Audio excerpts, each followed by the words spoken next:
You're listening to Bowie Baysox Baseball. Our coverage of today's game will start soon.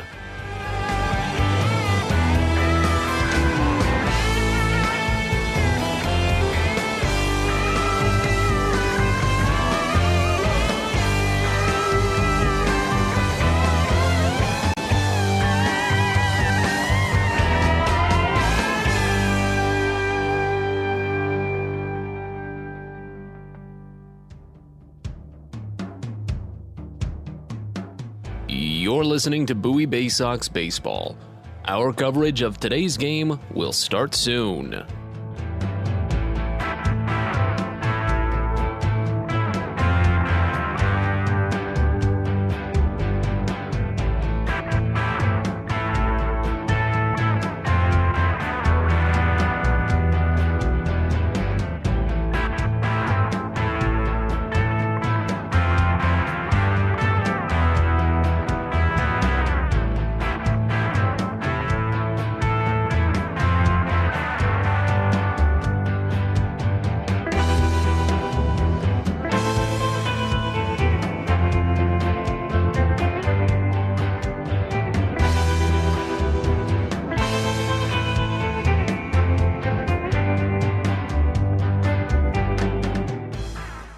You're listening to Bowie Baysox Baseball. Our coverage of today's game will start soon.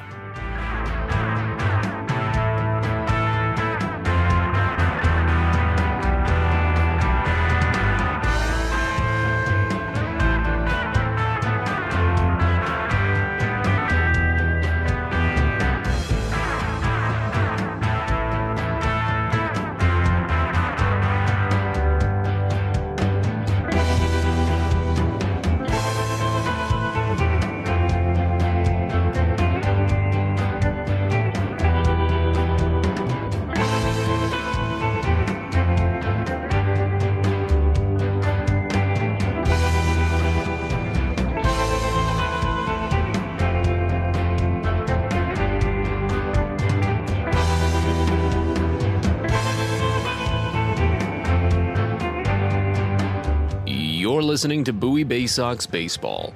Our coverage of today's game will start soon.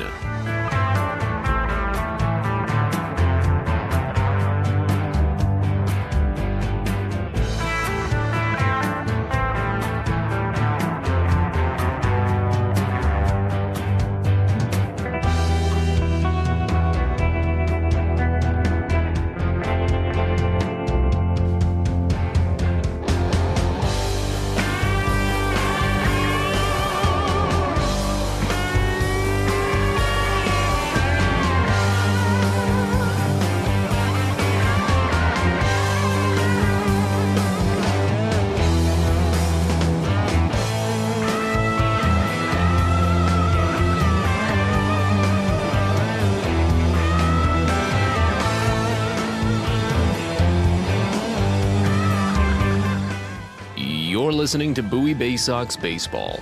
Our coverage of today's game will start soon.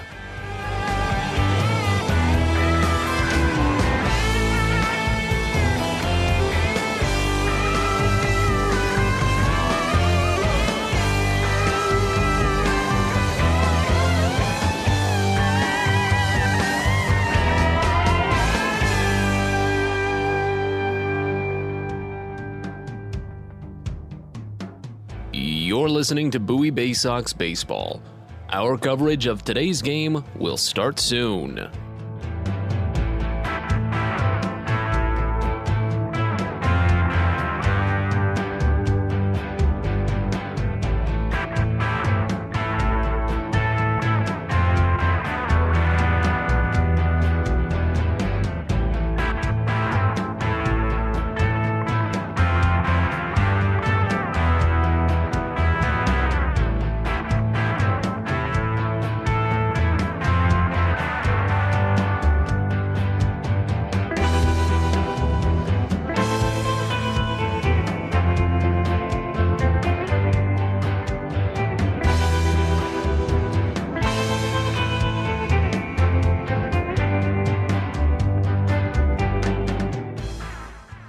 You're listening to Bowie Baysox Baseball.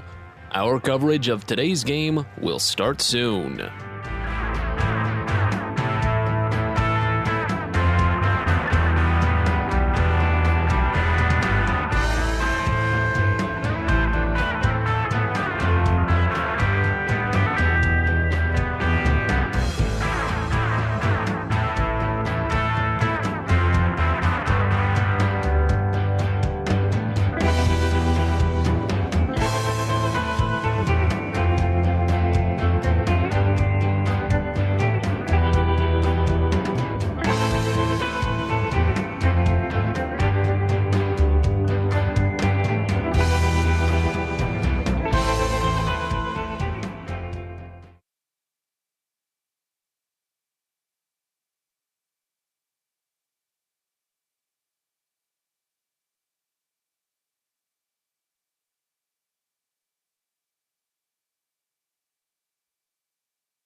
Welcome to Bowie Baysox Baseball.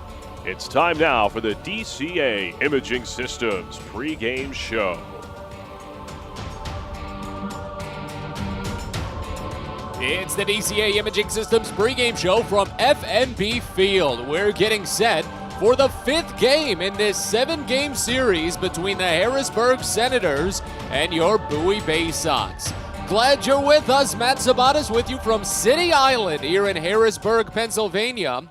Again, the Baysox really had some great fight in them yesterday. They're showing a lot of good resolve on this road trip, but they just ran out of gas. Came back from down 4-1 to tie the game at 4, but a 2-run home run late by Wilson Garcia dashed the hopes and gave Harrisburg the 6-4 final. The Baysox left a handful of runs on the table as well. They stranded 11 overall, and that's been another troublesome trend for Bowie. It was the 6th game this season that Bowie had out-hit their opponent but still lost and continued to push them higher and higher in the Eastern League when it comes to runners left on base. The Baysox lead the Eastern League with a grand total of 392 runners left aboard this season, an average of about 7.4 per game. That's going to be a key stat for the Baysox as we close out the first half and look ahead to the second half, because as it stands right now, Bowie is, of course, on the outside looking in, and it would be a miracle for them to make a push for the first half title. They should still be able to make a quick turnaround with some of the key players that get brought up from High A Aberdeen somewhere between the halfway point or midway through the second half.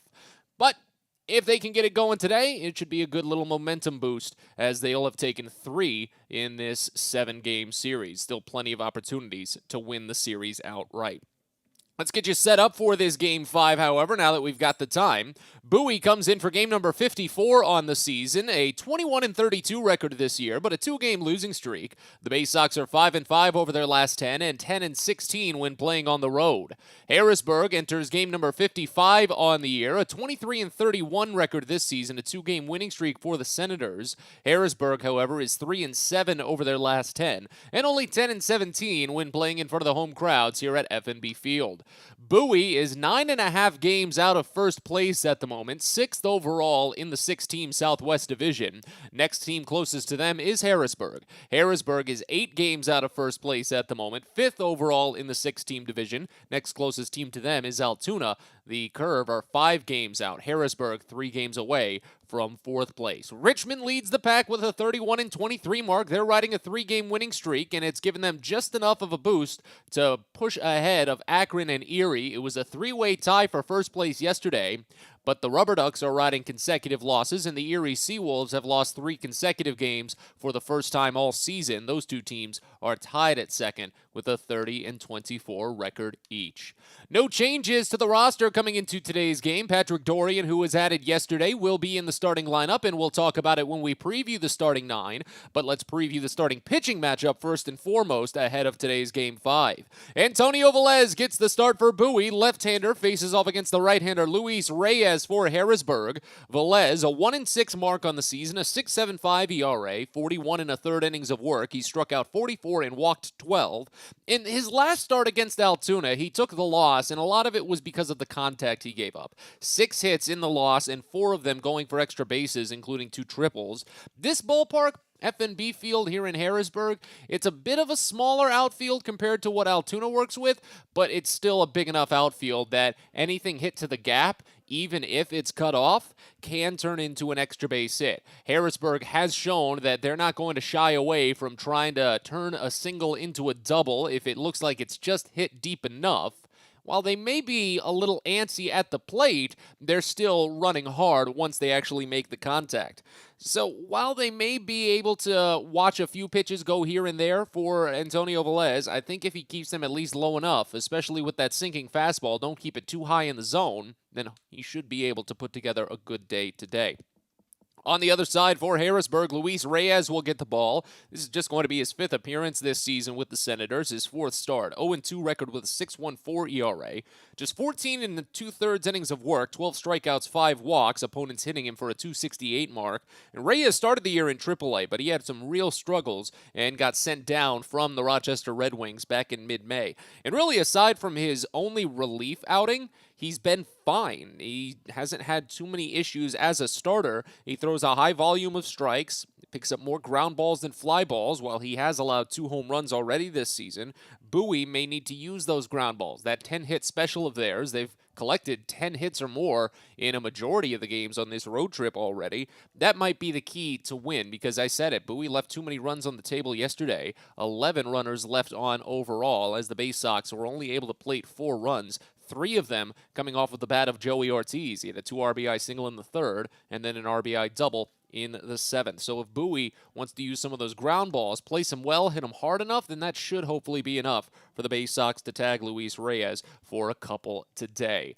We've got a lot coming up here on the DCA Imaging Systems pregame show, but we take our first break now. When we come back, we re-air our conversation with catcher Maverick Handley from yesterday. He had a lot of good insight on working with individual pitchers in this roster for Bowie. He spoke a little bit on Antonio Velez and mostly on Chris Valamont and Drew Rahm, as well as his fantastic approach at the plate lately. After a day off yesterday, Handley is back in the lineup today. So we'll hear from Maverick Handley in just a little bit, but for now we break. You're listening to the DCA Imaging Systems pregame show and Baysox Baseball. From sprains to stitches, sore throats to stomach aches, and pulled muscles to poison ivy, care is around the corner at Patient First. Walk in to see a doctor from 8 a.m. to 10 p.m. every day of the year. X-rays, lab tests, and prescription drugs are on site, and most major insurance plans are accepted. For routine illnesses and injuries, Patient First is here for you. Patient First, the name fits. Patient First, proud partner of the Bowie Baysox, open 8 a.m. to 10 p.m. every day. Well, it's a special Baysox Live Happy Hour on Thursday, July 14th at Prince George's Stadium. Along with the usual live music and beer specials from 5 to 6:30, it's also Margaritaville night out at the ballpark. Get your flip-flops, salt shakers, and Hawaiian t-shirts ready to celebrate cruise culture with Margaritaville night, sponsored by Bud Light. That's Thursday, July 14th at Prince George's Stadium, so get your tickets now at baysox.com. Everyone deserves a great smile, and Rad Orthodontics is here to help you, Bowie Baysox fans. Rad Orthodontics accepts most insurance, and whether it's braces or Invisalign aligners, anyone can get the smile they've always wanted with our flexible payment options. With 2 of the country's leading orthodontists right here in the DC area, we love to see Baysox fans smile with confidence. So get that amazing smile you deserve. Visit radsmile.com today and book your free consult. That's radsmile.com for Rad Orthodontics, official smile provider of the Bowie Baysox.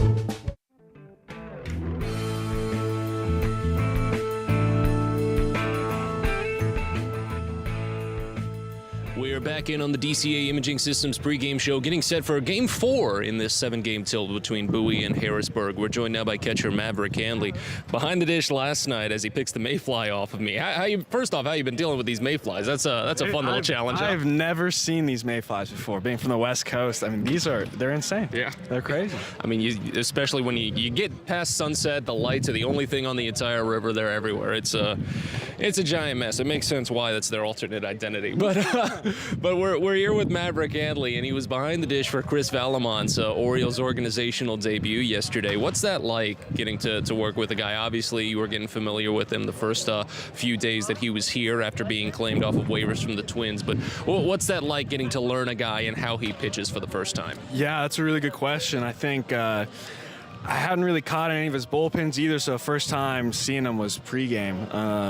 I think a lot of it has to do with like early communication before the game, making sure you know what he likes to throw, even just where to set up. But knowing what he likes to throw to which batters, what his out pitches are, what he feels like he can command when he needs to get back in the count, or what he needs to put away guys with. Yeah, I mean, it was really exciting. I mean, it was super cool to see a guy with that kind of stuff, and added a big boost to us. Yeah. So, was there a specific pitch of his that you think was working the best, that you picked up pretty quickly, like, okay, I can go for this one for an out pitch? Yeah, I mean, I think all four of his pitches are really good pitches. I think what I was most surprised about was how well he threw his changeup right on right. I think that's something not quite as common, and mostly it's sliders. And I thought it was really impressive how he threw his changeup right on right and kind of opened the door for everything else. Yeah, I asked this question of Cody Roberts the other day because he had caught Drew Rom, and I wanted to get your opinion on it too. Rom's got such a deep arsenal, and it can be difficult at times to almost just keep track of it. Do you find it to be easier or maybe even more challenging to try and sequence some of his pitches with him, with how many offerings he can throw and when he mixes in that sidearm delivery? Sure, I think you kind of got to take it day to day. I think every outing's a little different for each pitcher. Some days they're going to have all their stuff. Some days they're going to have none of their stuff. But most of the time they're going to have a couple pitches, and a couple pitches are going to be lost, and you have to find them out throughout the game. So I think part of it is finding out what's working that day, what he's really comfortable with, and then but when it's all working, I mean, it's almost fun. You feel like you can call any pitch, and when you feel like he's one or two pitches, you know, it can be hard to sprinkle in the other ones, you know. So you kind of take it day to day and really kind of evaluate how he's feeling on that day with all his certain pitches, because he's not going to have every pitch every outing. Yeah. As we're here with Maverick Handley on the DCA Imaging Systems pregame show, got to talk about you offensively at some point as well. The coaching staff has just been constantly applauding your work and your improvement at the plate, and just the way that you've been seeing the ball and hitting the ball the last few days. Is there anything you can speak to specifically that you've been working on?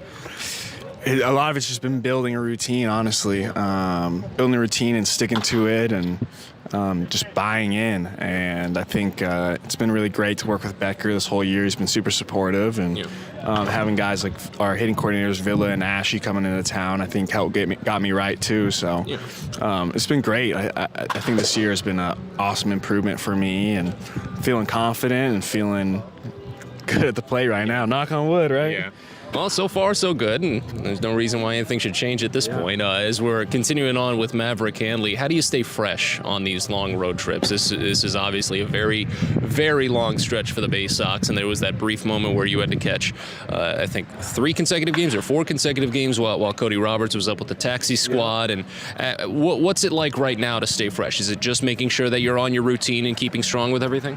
I think a lot of it, too, is trusting your off-season work. I mean, Cody and I are splitting time, so it's been a little easier to stay fresh, knowing that he's definitely there as an option, and I'm here for him as an option. If one of us is feeling a little nicked up or something that day, like, we know that we're there to pick each other up. So I think that's been pretty nice, and obviously our training staff's been doing a great job. Like, I think that's the combination of the two has kind of helped me stay fresh. So yeah. I wanted to bring this up at one point when I talked to either you or Cody on air. That video from John Boy Media about a week or two back with Tigers pitcher Elvin Rodriguez and catcher Tucker Barnhart, when they found out that Elvin was tipping his pitches out of the stretch. Did you watch that video first? Was it with his head nod? Where he would stare at third base, and you knew it was a fastball coming. Yeah. Do you watch out for any of that? Do you keep that in your mind at all, or do you watch maybe for it on review? Is it something that you may notice when you're working behind the plate? I don't really look for it during the game. I'd say if there's a certain pitch that he's throwing well in a good location and they just seem to be all over it, that's when you start questioning if they got something. But usually it's something that comes from the dugout. It's usually something that comes from a guy on the bench who's working for it. Or it's something that you kind of get pre-series. You pick it up on video, and everything's videoed all the time. So when you get somebody with paying attention to detail, it can be a little difficult. But usually a huge indicator is a guy's best pitch in a good location, and it seems to keep on getting hit. Usually that's a pretty good indication. So It's always just one extra thing that gets added on that really a lot of people don't think about in the heat of it all. There's always so much more to be paying attention to the way that the game goes on. So I just wanted to get your opinion on that. As we wrap things up here with Maverick Handley, how'd you spend the off day on the road? One of those rare road off days. I know they put together a couple of excursions for you guys to the mall, to the movies. Did you get out at the hotel at all? I did. I actually found out this past week that Harrisburg is the capital of Pennsylvania. Did not know that, so got to go out, kind of check out the city. It was surprisingly bigger than I thought, so got to go out there and nothing much Just more walk than around that. a little bit, explore. Very nice. Try to recover from the 3 days in a row catching. Yeah, it's been a long one for all of us, but I know I can't speak to much of anything that you and Cody Roberts put together. So, thank you for the good work, and thank you for the time, man. Yep, no problem. All right, we'll be back in a bit here on the DCA Imaging Systems pregame show. You're listening to Baysox Baseball. Are you interested in beginning or expanding on a career in the pipe fitting, pipe welding, or HVAC service industry? Are you interested in a career path that will set you up for life without experiencing any college debt? If you are interested in these things and you live in the DC area, the Steamfitters UA Local 602 Apprenticeship Program is the best choice for you.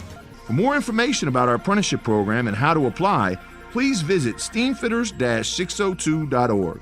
That's steamfitters-602.org. Hey kids, the Baysox Futures Club is the best way to be a fan of the Baysox, and it's completely free for kids ages 3 through 12. Futures Club members get access to special members-only events, discount ticket offers, and free gifts for just signing up. Parents, head over to Baysox.com to sign up your kids, so don't miss out on all the promotions and giveaways at Prince George's Stadium this season and next. The Baysox Futures Club. Sign up now at Baysox.com.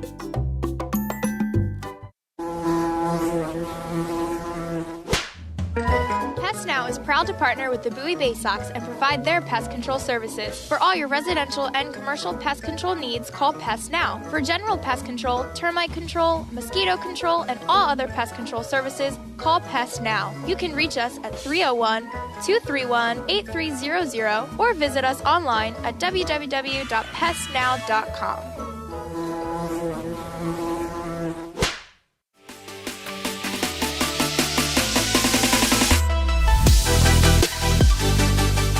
Back to FNB Field as we continue on with the DCA Imaging Systems pregame show. Matt Sabatis with you here. We're getting ready for the presentation of the colors and soon the national anthem here in Harrisburg as both teams have taken the field. Bowie coming in for game number 54 on the season, trying to pick up their third win of the set. Again, first to 4 wins the 7-game series, and after this, Bowie does have 7 more games coming their way when they face off with the Binghamton Rumble Ponies. Colors now crossing over past the first base line and headed out or toward the infield grass where they will be presented. So we'll step aside for now and take our last break. When we come back, though, we've got first pitch and all the play-by-play. It's the Baysox and the Senators coming up next. You're listening to Baysox Baseball. At DCA Imaging Systems, we provide a tenured team of office technology professionals ready to be your trusted advisors. From document creation, output devices, scanning and workflow, to document security and storage, we understand people print, not printers. Give DCA Imaging a call, 301-577-1021, or find out more about how we can help you. DCAimaging.com. DCA Imaging Systems, office technology made easy. Sky Shooter Displays by ZY Pyrotechnics will be lighting up the sky with top-of-the-line fireworks shows following Baysox games all season long. We will give you the best bang for your buck. Sky Shooter Displays include traditional shows, true pyro musicals, custom choreographed plays, and much more. The night sky is truly limitless, so don't be shy. Give ZY a try. Find out more by calling us at 570-328-1361 or visit us online, zypyrotechnics.com. Fielder's Choice Flex Packs with the Bowie Baysox. The best value to see the best games at Prince George's Stadium. You could save up to 30% on your selected seat from day one and enjoy a number of exclusive member benefits, including flexible exchange options, discounts on suite rentals, special access to the Diamond View restaurant, and a free members collectible at your first home game of the year. Get your pack now by calling 301-464-4865 or heading online to Baysox.com.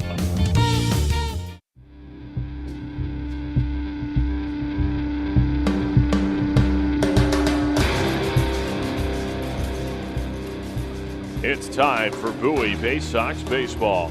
The Baysox are the AA affiliate of the Baltimore Orioles. Coverage of the 2022 Bowie Baysox season is brought to you by Chesapeake Employers Insurance, DCA Imaging Systems, On the Green, Patient First, Royal Farms, Smile Doctors, and ZY Pyrotechnics. And now, live from the ballpark, it's time for Bowie Baysox Baseball. We're ready to go from FNB Field here in Harrisburg, Pennsylvania. It's Game 5 of this 7-game series between the Bowie Baysox and the Harrisburg Senators. Glad you're with us. Matt Sabat is with you from the ballpark here on City Island in Pennsylvania's capital. And as Luis Reyes prepares to warm up on the mound, let's introduce you to the starting lineup for the Bowie Baysox that he'll face. Leading off at second base, you've got Cesar Prieto, followed by Joey Ortiz at shortstop, batting second. Patrick Dorian is the third baseman today. He bats third. Adam Hall is the designated hitter, batting fourth. Dylan Harris in right field bats fifth. J.D. Mundy at first base bats sixth. Maverick Handley is the catcher, batting seventh. A.J. Graffinino in center field bats eighth. And Christopher Cespedes will be in left field today, batting ninth. The Baysox are the AA affiliate of the Baltimore Orioles. They're managed by Kyle Moore, assisted by Brandon Becker, Josh Conway, Tim DeJohn, Billy Facto, and Chandler Geller. Calvin Christensen is the video coordinator. Lindsey Birchfield and Blake Wooten are the athletic trainers. The Baysox are 21-32 on the season, a 2-game losing streak at the moment for Bowie. 5-5 over their last 10, 10-16 on the road, and currently 9.5 games out of first place. 6th overall in the 6-team Southwest Division with just a little bit over 2 weeks remaining here in the first half of 2022. Remember, a split half system. So once this first half ends, following the Baysox upcoming road trip to Erie, the scoreboards, the standings will be reset, zeroed out, while the season standings, they're still there. They don't have much bearing. It'll be a second half system, and the winner of the second half will win a playoff berth. Once more, that lineup for Bowie, you've got Prieto, Ortiz, and Dorian, Hall, Harris, and Mundy, Handley, Graffinino, and Cespedes, all to face off against Luis Reyes on the mound. FNB Field here in Harrisburg, 325 feet down the line to both left and right field, 400 feet to straightaway center, and 405 to the deepest parts of the ballpark, left and right center. As Cespedes steps in, Reyes is ready, winds and fires the first pitch home, and it's a fastball called for strike at 7:01 p.m. on a 76-degree cloudy day here in Harrisburg. Prieto readies, and the next pitch home is just nicked foul. Slider hits the outside edge, and it's already 0-2. 254 average for Prieto this season, 658 OPS in 14 games played at AA. 3 doubles, no triples, a homer, 4 driven in. Next pitch, swing and a miss on a high fastball. He's down on strikes. 3 pitches, 3 strikes, and Reyes is underway with a punch-out.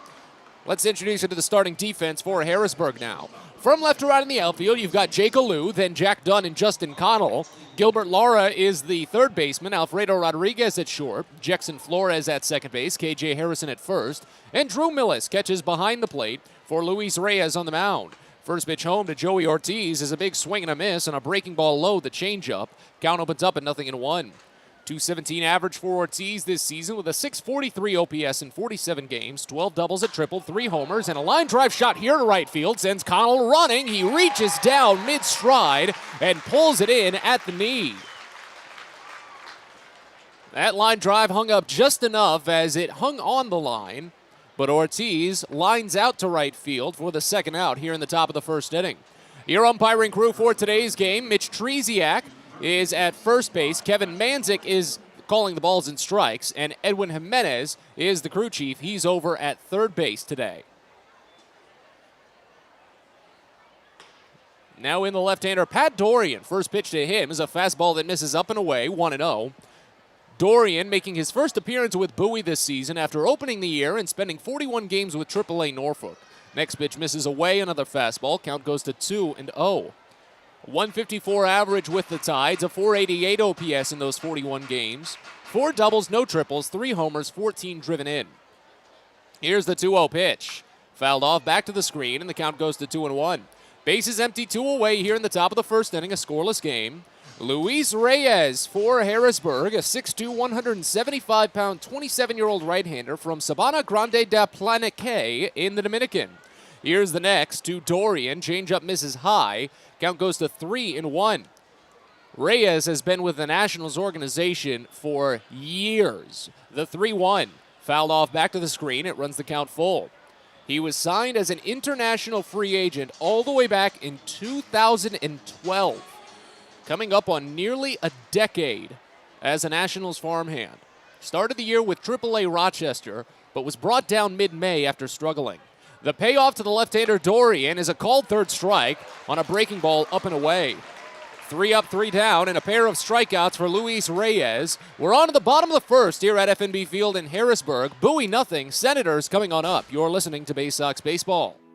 When your commercial plumbing project calls for a job done safely and on time, then your job calls for the plumbers of Local 5 Washington, D.C. Local 5 will always deliver the most skilled and well-trained plumbing craftsmen in the DMV. If you're a contractor who needs safe jobs done well, you need the plumbers of Local 5 Washington, D.C.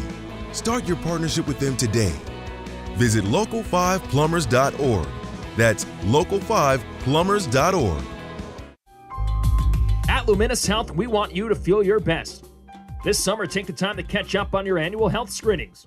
Visit us at our Anne Arundel Medical Center, Doctors Community Medical Center, or one of our primary care offices in your neighborhood. At Luminous Health, you are the MVP. Learn more at luminoushealth.org.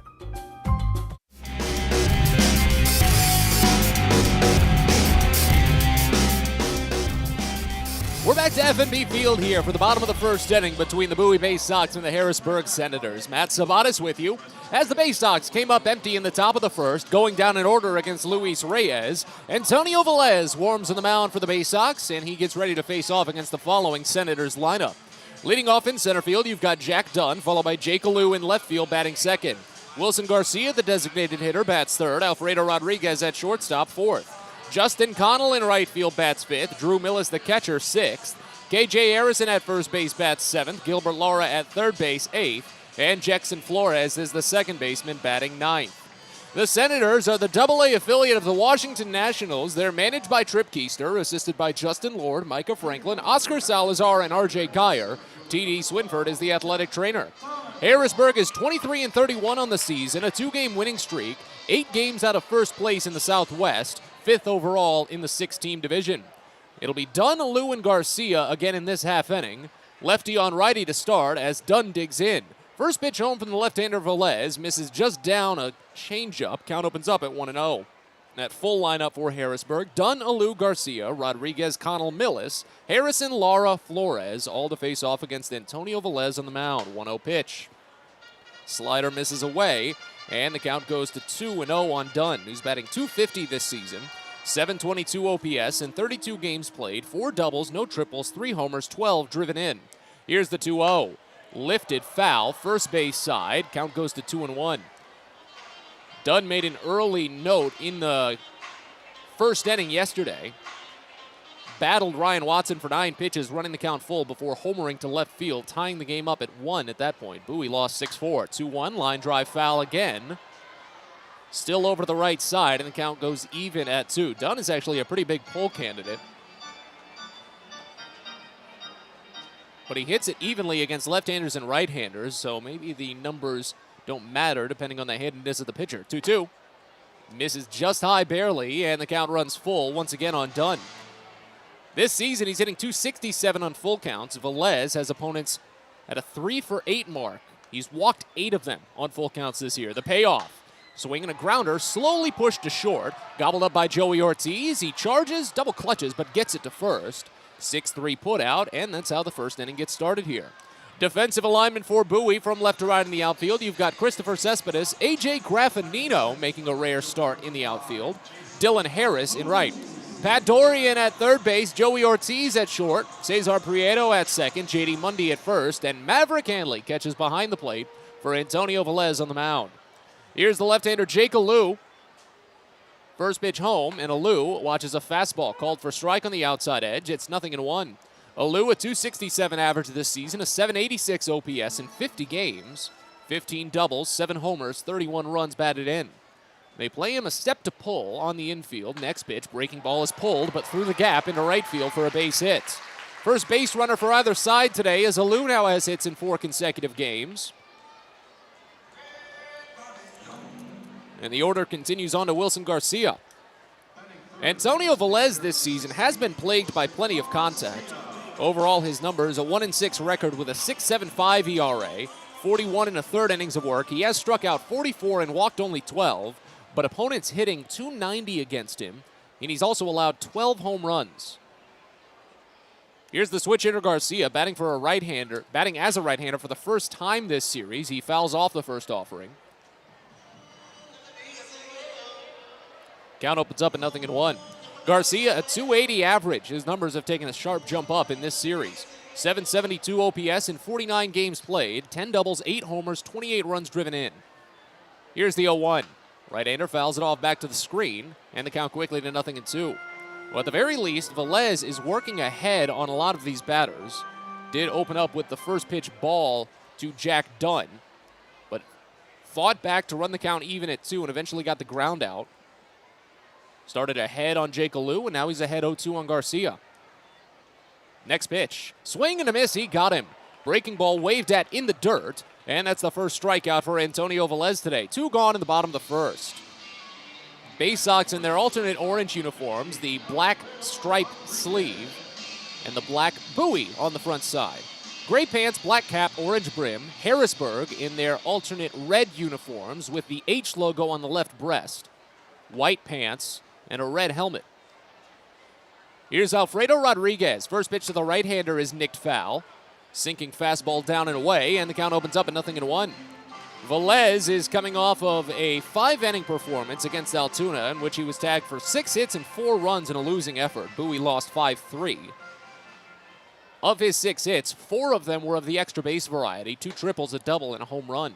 Next pitch misses up and away the slider. Count goes even at a ball and a strike on Rodriguez. .270 average for Rodriguez this season, a .648 OPS in just 9 games played for the Senators. A double, a homer, 5 runs driven in. He's 2 for 11 in this series with 3 strikeouts. Next pitch skips away inside on Handley. Alou will go to second base on the passed ball. That's only the 3rd pass ball that Maverick Handley has led up this season. Takes away the potential for a force, runs the count to 2 balls and a strike. But still a big opportunity for Velez to finish out this inning cleanly. He steps off the back of the rubber. Doesn't look too fluid working in the stretch right now. The 2-1 comes in. And it's lined over to third, over the leaping glove of Patrick Dorian. That's a base hit, and it's going to drive one in. All the way to the corner as Alou scores from second base. Into second base, Rodriguez with a 2-out RBI double. Harrisburg leads 1-0 here in the first. 96 miles an hour on that exit velocity. Rodriguez with just his 2nd double of the season, 6th RBI, and that's where the passed ball comes into play. It's an RBI right now, but an unearned run at the moment. If Justin Connell picks up a base hit, the run would become earned. But it's the same scenario that Velez was just in a pitch ago. Runner at second, still 2 away. Big opportunity to just get out of the inning. Lefty on righty, first pitch to Connell. Called a strike. Fastball dots the outside edge of the zone, and it's 0-1. Connell, a .253 average this season, a .782 OPS, 7 doubles, no triples, 7 homers, and 20 batted in, 47 games played for the right fielder. Velez fires the 0-1, and it's fouled off on a line to the left side. Count goes to 0-2.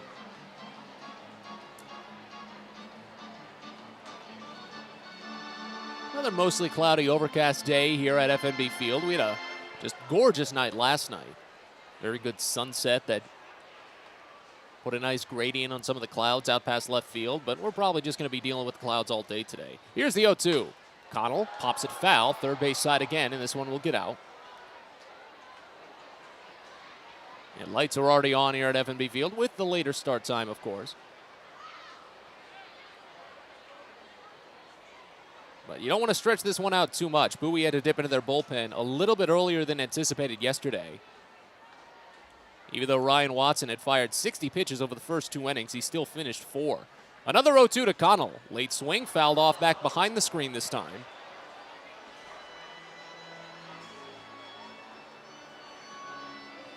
So Connell staying alive. Velez is up to now 20 pitches. But again, it was a 30-pitch first and a 30-pitch second for Ryan Watson yesterday. You could tell he was really trying for that slider a lot. It looks like Velez is trying to get that sinker working here. Another 0-2 to Connell. This one poked out toward deep left center field. Cespedes ranges, sees it. He nearly collides with Graffinino, and Graffinino is the one to make the catch. I'm not sure if Cespedes heard Graffinino on that one, but the inning is over, and that's what matters. Harrisburg does get an unearned run across after a passed ball and an RBI double. As we move to the second here at FNB Field in Harrisburg, Bowie trails 1-0. You're listening to Baysox Baseball.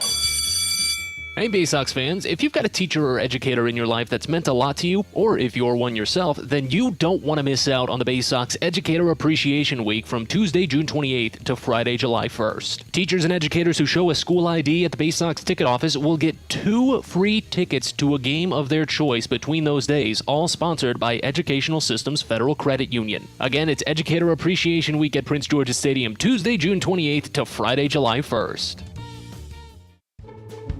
A birthday bash with the Baysox is the best time at the ballpark. Bring your friends and family out to celebrate and be the star of the show. Dance on the dugout with Louie, play games in the stadium, introduce a batter in the game, and you'll even get to have the stadium sing for you. Baysox birthday parties, an unforgettable, one-of-a-kind experience at Prince George's Stadium. Book yours by calling 301-464-4880 or at baysox.com.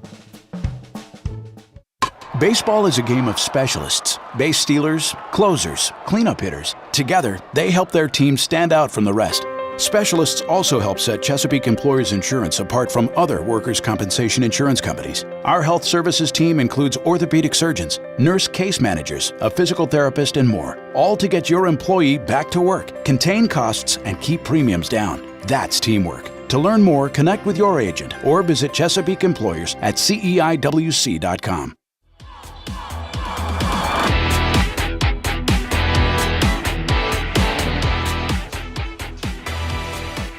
Second inning here at FNB Field in Harrisburg as Bowie quickly trails 1-0. Luis Reyes fired a 1-2-3 first and fires a first pitch strike. On a low fastball, Adam Hall swings through it. 0-1 to start. It's Adam Hall, Dylan Harris, and J.D. Mundy due up in this half inning for Bowie. Reyes needed just 11 pitches for the first, 2 strikeouts and a lineout. Next pitch, Hall checks his swing on a breaking ball down, and the count goes even at a ball and a strike. 287 average for Adam Hall this season, 719 OPS, in just 28 games played. He's been in and out with injury at points. As the next pitch bounces in, count goes to 2-1. 6 doubles, no triples or home runs, but he has driven in 6 runs and stolen 13 bases, most on the team. As the 2-1 comes in, it brushes him off inside at the waist. Fastball runs the count to 3 balls and a strike. Second 3-ball count that Luis Reyes has worked to. He ran it full on Patrick Dorian before sitting a breaking ball inside on the left-hander to strike him out looking. Here's the 3-1 to Hall. Fouled off back to the screen. Count runs full. Yeah, Hall has been primarily the designated hitter for, I'd say, about this entire road trip, if not a little bit longer. Been dealing with something. What specifically, I can't say. It's kept him day-to-day from playing defensively, but he's still able to work offensively. The 3-2 swung on and driven deep out towards center field, sends Dunn running back, but he looks to have it squared. Still backpedaling, makes the catch about forehead high. Well struck ball by Hall, but it's one out here in the second inning. 4 straight retired by Luis Reyes to start the day.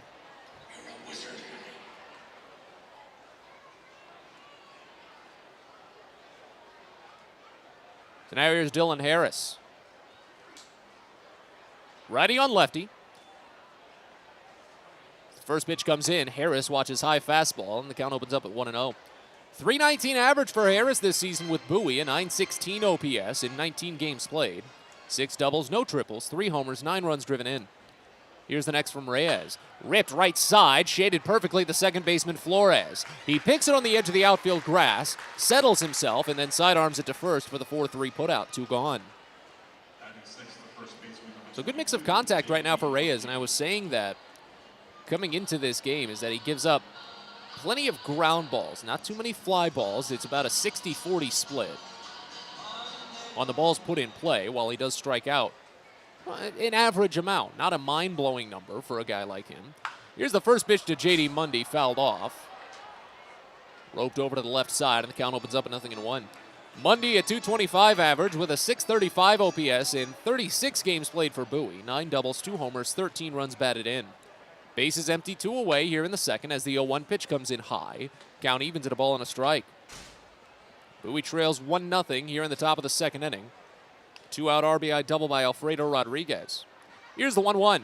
Mundy flinches at a pitch inside, held off in time. They appeal, and now they say he didn't go, so good call by Mundy. Count goes to 2-1. Well, the official scorer stopped by and mentioned that the run on Velez in the first inning will be an earned run, as the 2-1 is swung on and missed low, a sinker. Count goes even at 2. I imagine there will be some protest on that, but the rationale makes sense. Jay Galoo was at second base when the double occurred. Had he been at first base, you would imagine he probably would have gotten waved around. Here's another 2-2 fouled off to the left side. Count stays on Mundy.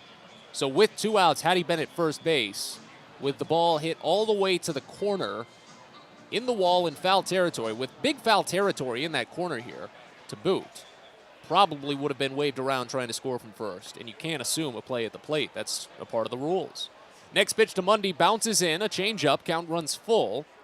Already the 3rd full count for Reyes. The Baysox haven't gotten any base runners, but they are working up that pitch count at least as best as they can. 3-2 to Mundy, swinging a slow dribbler, foul, first base side. We'll stick around and do another.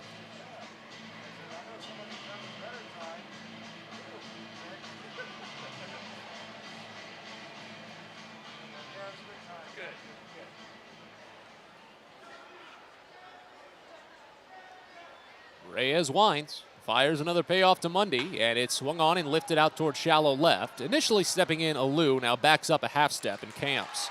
Makes the catch, and the inning is over. Another 3-up, 3-down frame as Reyes has retired all 6 today. We're on to the bottom of the second here in Harrisburg as Bowie trails 1-0. You're listening to Baysox Baseball.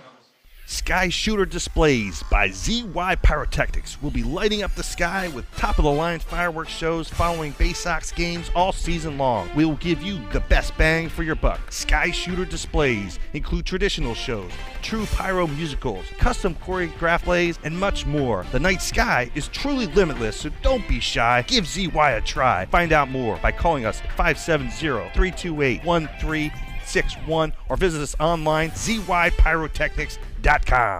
On the Green Incorporated is your lawn care team, providing professional organic-based lawn care programs for residential and commercial lawns. Our lawn care programs provide ballpark quality results. Each service is custom tailored with guaranteed results for even the toughest lawns. On the Green also offers outdoor pest control services. Mosquitoes, ants, ticks, and more. Safely and effectively control insects and enjoy the outdoors this summer with On the Green Incorporated. Go to onthegreeninc.com.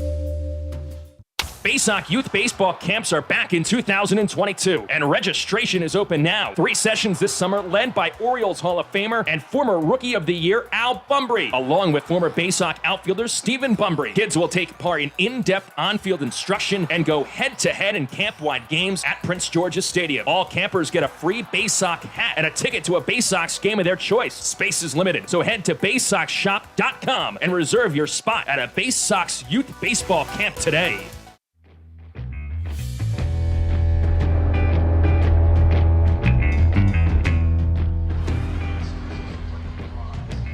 Bottom of the second inning here in Harrisburg as Bowie trails 1-0. Matt Sabatis with you. Antonio Velez faces 6, 7, and 8 in the Senators lineup, starting with switch hitter Drew Millis. Cloudy day here in Harrisburg.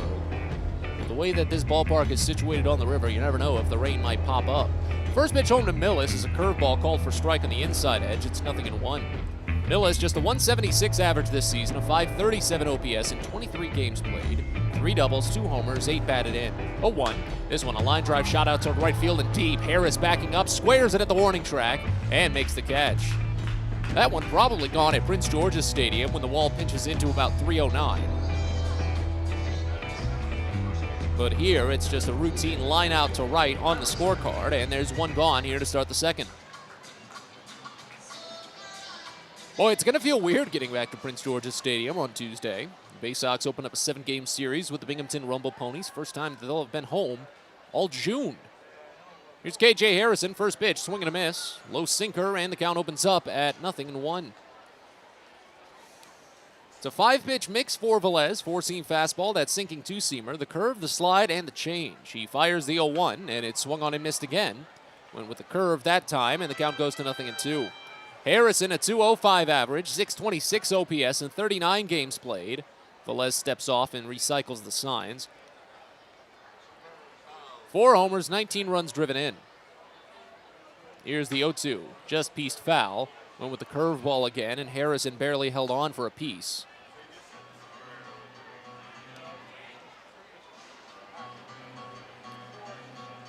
It'll be the first time the Baysox are back home all month after hitting the road on Tuesday the 31st. They don't get back until Sunday night on the 12th.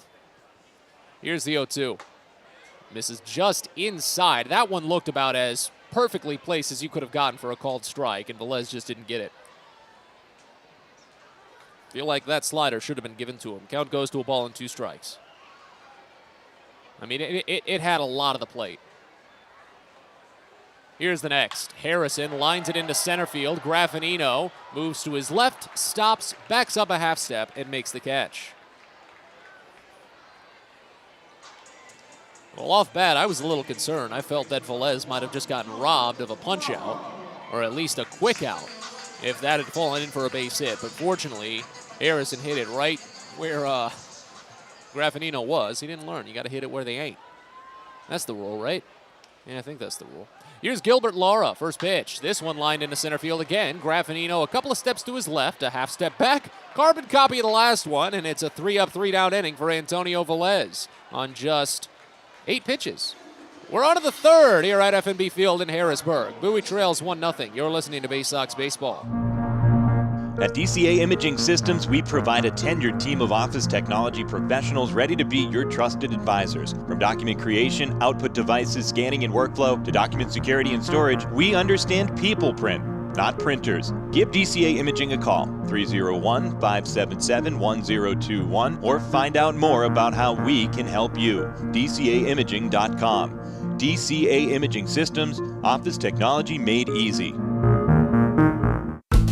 It takes time to get rich, flavorful coffee beans from the lush mountain regions of Colombia and Brazil to Royal Farms. But less than a minute to get yourself a delicious hot cup of the finest and freshest coffee in the world. Because Royal Farms' new Swiss-made coffee machines grind those rich, flavorful coffee beans and brew them one magnificent cup at a time. It's why Royal Farms makes the freshest and best coffee in the world. Real fresh, real fast. Royal Farms.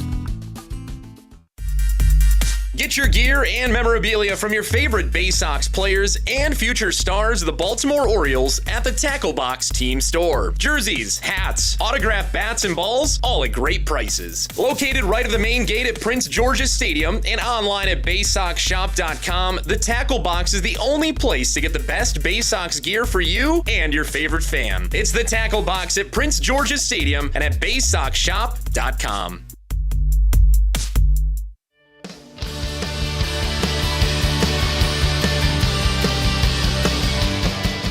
Don't forget to get your tickets for Friday, July 15th. It's Dynamite Night with legendary actor and comedian Jimmy J.J. Walker making his way out to Prince George's Stadium.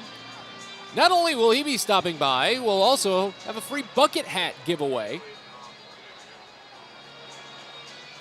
Probably a little more colorful than what he wore in Good Times, but still, it's free stuff. That's what matters. Here's Maverick Hanley to lead things off in the top of the third inning, and the first pitch home misses wide. Count starts out at 1-0. It'll be Hanley, A.J. Graffinino, and then Christopher Cespedes due up in this inning for Bowie as Luis Reyes continues on the mound for Harrisburg. Next pitch, grounded hard over to short, picked on 2 bounces by Alfredo Rodriguez, and sent to first with plenty of time to spare. 6-3 putout starts the third inning. 7 up, 7 down for Bowie so far, and now here's Graffinino.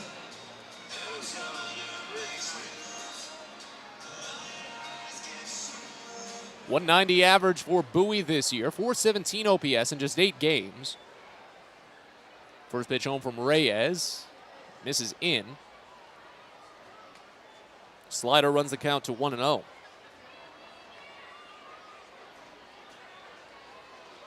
Here's the next. Graffinino bounces it foul. Over to the right side slowly, and the count evens at a ball and a strike. Yeah, Bowie has really been having a lot of just depth issues lately. Helpful for them to get Patrick Dorian back,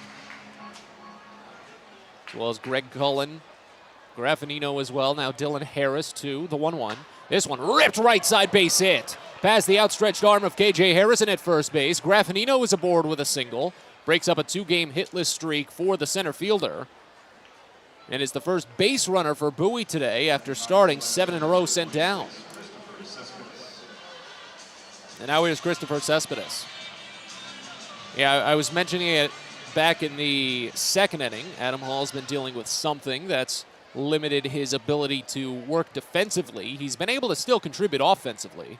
First pitch to Christopher Cespedes, a swing and a miss on a low breaking ball. Count opens up at 0-1. Cespedes, .212 this season, a .606 OPS in 11 games. 2 doubles, no triples, no homers, 1 run batted in. Bowie trails 1-0 here in the top of the third inning. Runner at first, 1 away, the 0-1. Cespedes takes that one between the shoulder blades. Oh, goodness. Tried to get out of the way of it. Fortunately, I hope it didn't get anywhere except that little small of the back. The athletic trainer, Lindsey Birchfield, is, of course, going to come over and chat. Let's see if he even goes to first base. He's standing in the on-deck circle pretty much, but the Baysox are going to get runners at first and second now, and looks like she gives him the go-ahead. Cespedes will go to first. So now tying run in scoring position as the lineup card turns over. Cesar Prieto into the box. Struck out swinging back in the first inning.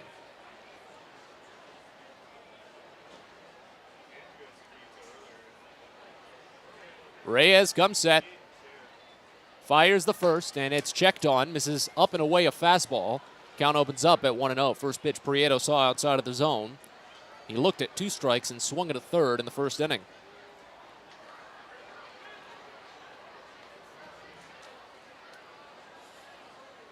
Here's the 1-0. Prieto checks it again. Fastball still misses away. Counts at 2-0. Big chance right now for the Baysox to really crack through against Reyes. Don't want to leave runners on base. They left 11 on last night. Across the doubleheader yesterday, they left on 12 total. Not yesterday, 2 days ago. Here's the 2-0. Prieto watches up and away. That time a slider, and the count already to 3-0. But again, Reyes has had his issues this season. Struggled to find consistency with AAA Rochester. Only reached the 5th inning once in 4 starts. allowed 21 earned runs in 13 and a third. That's trouble. 3-0, driven out toward deep center. Dunn running back on it. He'll make the catch at some point. Finally does, and it'll allow Graffinino to tag to third. That's the second out of the inning. A long, loud flyout for Cesar Prieto. But a productive out as it puts the tying run now 90 feet away. Cespedes goes back to first base. And now here's Joey Ortiz. Well, he had the 2-out key last night after Bowie had taken the early 1-0 lead and then quickly fell behind 4-1. It was all on Ortiz. A 2-out RBI, 2 RBI single in the third inning, and then a 2-out, 2-strike RBI double in the seventh to tie the game at 4. He lined out hard to right field his first time up, and the first pitch home here. A slider that just misses away. Maybe a bit down as well. Count starts out at 1-0. Reyes is obviously nibbling on the edges right now, and Bowie has picked up on it quickly. They're laying off so many more pitches now, second trip. Next pitch misses high, and that's going to lead to a battery visit. Count goes to 2-0. So aside from Prieto's ball hit into play, it's essentially been 5 consecutive pitches out of the zone for Luis Reyes, and that's not going to lead to just a battery visit, but a mound visit from pitching coach Justin Lord. Gives us a chance to tell you about Pest Now. They're a proud partner of the Bowie Baysox, and they provide pest control services for Prince George's Stadium. For all your residential and commercial pest control needs, anything from general pest control, termite control, mosquito control, all other pest control services, give them a call. Pest Now, 301-231-8300, or online at pestnow.com. If they provide the pest control services for Prince George's Stadium, that tells you something. That's a pretty pristine ballpark, considering it's, on the edge of the woods like that.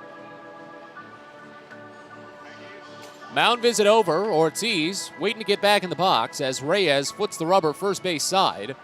First and third with 2 away here in the top of the third inning as Bowie trails 1-0. Here's the 2-0. Ortiz grounds it hard to first, and it's speared on the bounce by KJ Harrison. He steps on the bag. Ortiz is asking if it was a foul ball, but no, the first base umpire says fair. The 3 unassisted ends the inning. Bowie's had that a lot over the last 2 days. Cesar Prieto did it 3 times yesterday, and Ortiz misses out on igniting a rally with another one here in the third. We're on to the bottom of the frame. Bowie trails 1-0. You're listening to Baysox Baseball. Get the best deals at Prince George's Stadium with weekly promotions all season. Tuesdays are Military Appreciation Night. Purchase a box seat at the ticket office with a proof of service, and you'll only pay half price. Bring along your furry friend on Woof Wednesday, and it's the best happy hour around every Thursday from 5 to 6:30. $2 Bud and Bud Light drafts with other beer specials throughout the year, and live music to get your night started. It's always a great time at the ballpark, so get your tickets now at Baysox.com. Most people don't know what a steam fitter is. More importantly, what we do and how much it impacts you. Just take a moment to think about what your world would look like if you didn't have the ability to generate electricity, to have heating or air conditioning, microchip production, internet service, web-based storage, cellular service, and frozen or refrigerated produce. Could you imagine? And these are just some of the things that we impact. Please visit steamfitters-602.org and let's talk about how we can bring value to you. It's a very special day at Prince George's Stadium on Saturday, June 18th that you don't want to miss. The Roberto Clemente and Latin Baseball Celebration sponsored by Chesapeake Employers Insurance. Fans that get to the game will have a chance to bid on game-worn Baysox jerseys, with all proceeds going to benefit the Clemente Foundation. Again, don't miss out on your chance to own a piece of Baysox history on Saturday, June 18th with the Roberto Clemente and Latin Baseball Celebration, and you can get your tickets now at Baysox.com.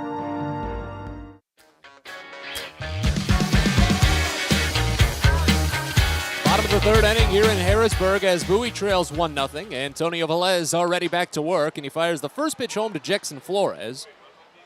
Curveball called a strike on the bottom edge. It's 0-1 to open against the second baseman. 9-1-2, 2 up for Harrisburg after Flores. Then it's back to the top for Jack Dunn and Jake Alou. You got 3 of the same letters in there. I'm bound to mix it up from time to time. Next pitch misses low, a slider, and the count runs even at a ball and a strike on Flores. 240 average this season, a 588 OPS in 35 games played, and he crushes this one out to left field here. It's way out. If it stays fair, it's gone, but wow, that one pulled foul. Looked like it was gone. Third base umpire did keep a keen eye on it. Off bat, that one was a moonshot, 393 feet away from home plate. And remember, it's only 325 feet up that third base line. But Velez saved a little. It runs the count to a ball and 2 strikes, and now he's able to maybe pull up an out pitch. Been trying to use the sinker a lot today. Let's see if he pulls it out now. The 1-2. It hits him in on the knee. Oh, gosh. It was only the curveball, so 74 miles an hour, but still, that's going to take some feeling out of your leg. And did Velez get warned? I think he might have. Kyle Moore is out to discuss with the home plate umpire. As Jackson Flores is still just sat down to the left side of the batter's box, gripping that knee of his, but now he's up to his feet and just kind of testing his leg strength.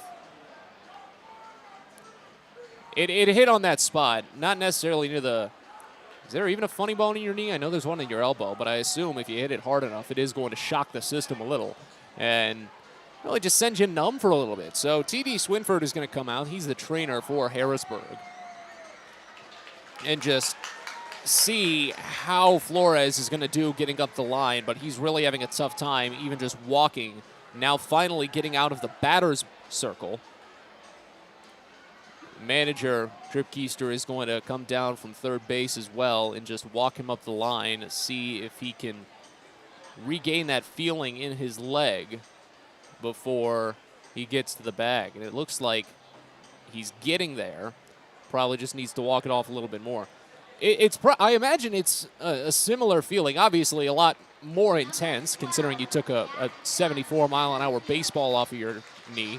I assume it's similar to just your leg falling asleep, where you've got to walk around and stomp it a little bit to get the feeling back into it because the blood has to flow back in.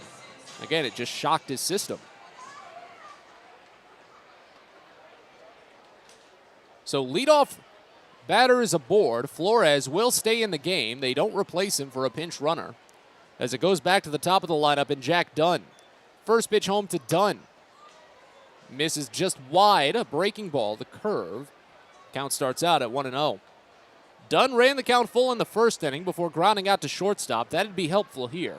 He's only hit in a 1 double play this season. Baysox trail 1-0 here in the bottom of the third. As the 1-0 from Velez misses low.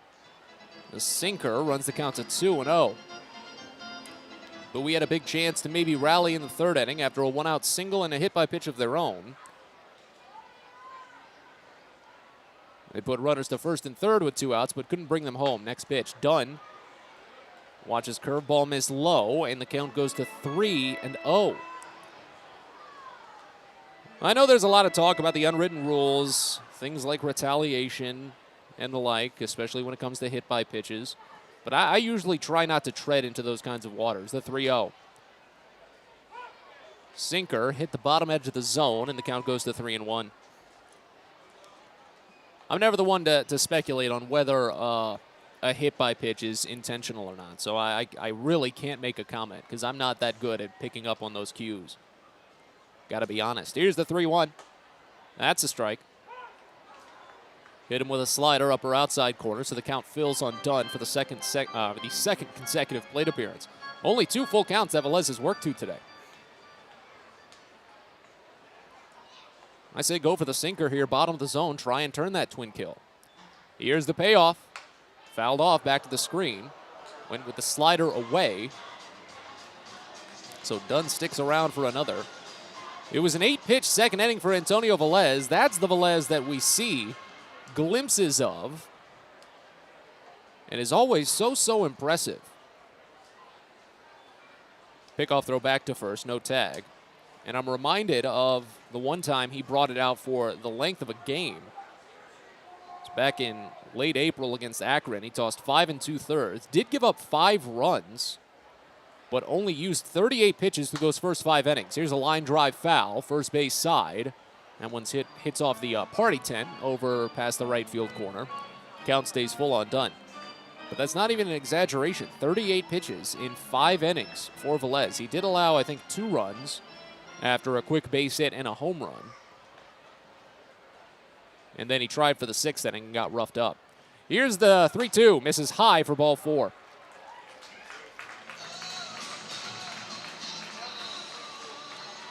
So first walk given up by Velez. First walk for either team today. And it's Jack Dunn to draw him. First and second, still with nobody out here in the bottom of the 3rd.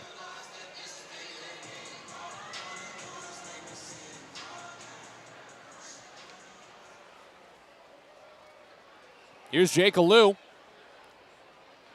Third base plays in on the line. First pitch, left-hander, watches called strike. Changeup hits the outside edge, and it's 0-1. Alou singled and scored in the 1st inning.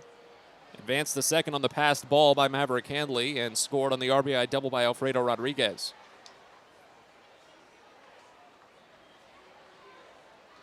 Here's the 0-1. Misses down.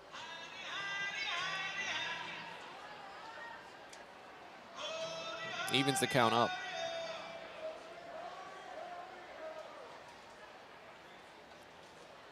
Velez giving plenty of attention to the runner at second. Fires the 1-1, and it's popped foul behind home. Handley sheds the mask and runs to the on-deck circle, but he's going to watch it get out of play as the count goes to a ball and 2 strikes now.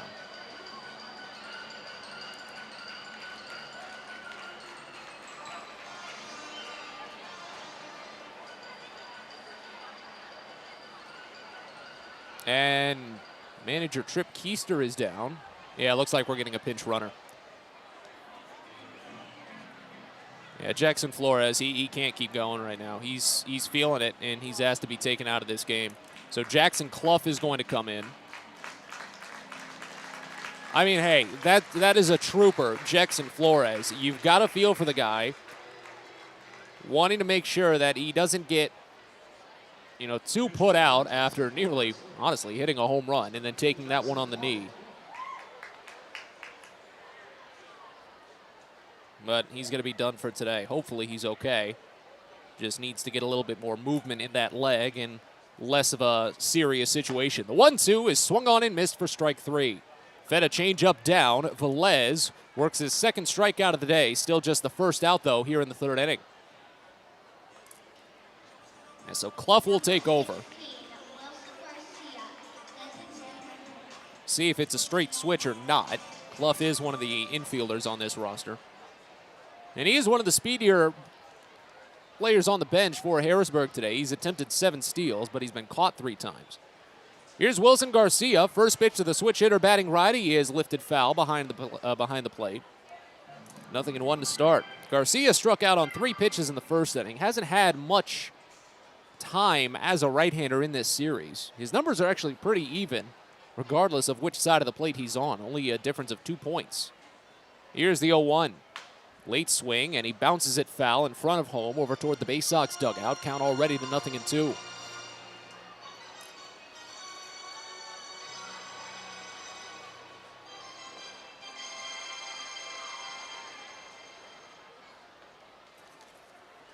First and second, one away.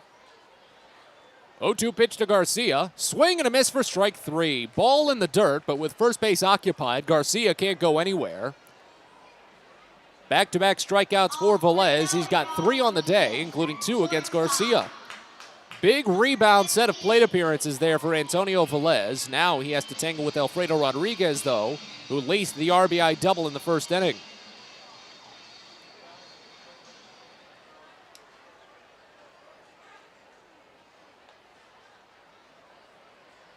Velez stares, back runner at second. Finally sends. That pitch just misses. Curveball down. It's 1-0 to open.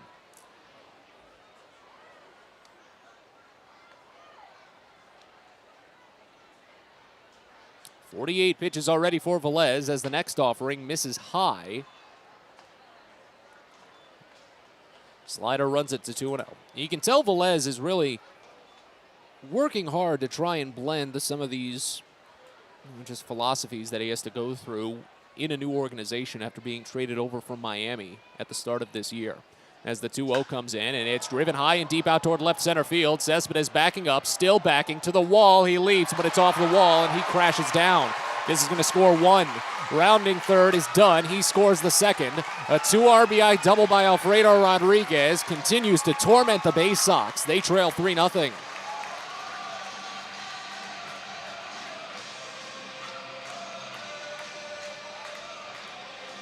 Third double this season for Rodriguez, and the second this game. He's up to 8 RBI on the year, including his 3 today. So now here's Justin Connell.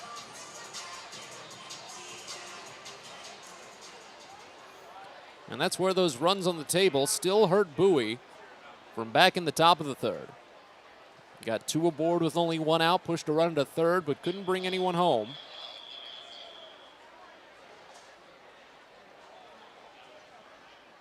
And now instead of a 1-1 game going into this frame, it was still 1-0, and now you trail 3-0. Have to dig yourself out of a bigger hole. Here's Justin Connell, first pitch, right-hander, pops it up, right side of the infield, waving the arm, Cesar Prieto. He sees it, and he gloves it, inning over. But not before Alfredo Rodriguez picks apart Velez once again. 2 out, 2 RBI double. And as we go to the fourth here at FNB Field in Harrisburg, Bowie trails 3-0. You're listening to Baysox Baseball. On the Green Incorporated is your lawn care team, providing professional, organic-based lawn care programs for residential and commercial lawns. Our lawn care programs provide ballpark quality results. Each service is custom tailored with guaranteed results for even the toughest lawns. On the Green also offers outdoor pest control services. Mosquitoes, ants, ticks, and more. Safely and effectively control insects and enjoy the outdoors this summer with On the Green Incorporated. Go to onthegreeninc.com. The best way to take in a Baysox game is with a group outing at Prince George's Stadium. Everything from entertaining clients to birthday parties and even fundraising opportunities for your team, the Baysox offer plenty of options for your group at unbeatable rates, with plenty of options on suites, seats, and decks around the ballpark. Your group can eat their fill and have an unforgettable time. Find out more and schedule your group outing by calling 301-464-4880 or going to Baysox.com.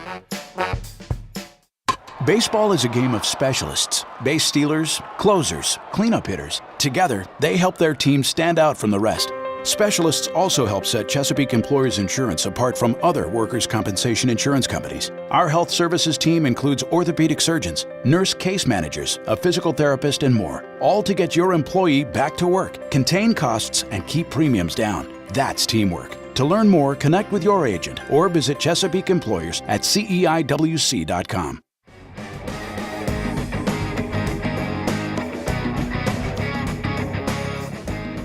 Fans Cares around the corner at Patient First. Urgent care that's open 8 a.m. to 10 p.m. every day of the year. No appointment needed. Learn more at patientfirst.com. We're on to the fourth inning here in Harrisburg as Bowie trails 3-0.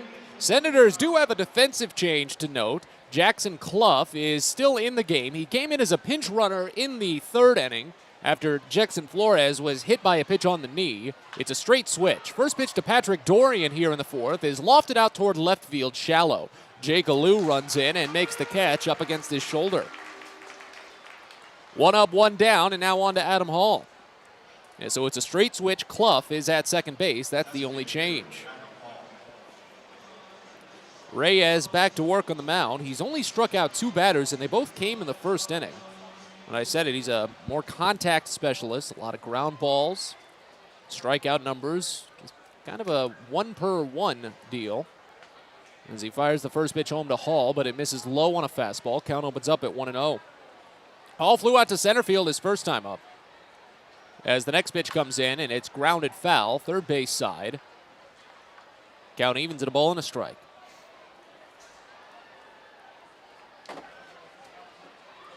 They're playing fairly deep on the outfield here. Hall's got the speed. As the 1-1 comes in, and it's swung on and missed. Maybe just a piece on a middle fastball. But the count goes to 1-2. And with that speed for Hall, if he just places it with even enough deviation to left or right center, and the center fielder has to make the play, Hall could probably pick up a double. The 1-2. Down and away a fastball. There's a lot of good run on that fastball from Luis Reyes. 96 miles an hour. Horizontal break of a foot. That could be a tough pitch to pick up. Well, that's what you get from a 27-year-old, especially at this level. Here's the 2-2. Fouled off to the screen again, and the count stays. Again, Reyes has been in the Nationals organization for nearly a decade at this point. He was signed as a 17-year-old out of the Dominican back in 2012. Slowly rose up and fires another pitch here to Adam Hall. It's called strike 3 on a slider away. Third strikeout for Reyes, first since he struck out Patrick Dorian looking in the first. 2 away here in the top of the 4th. Now here's Dylan Harris.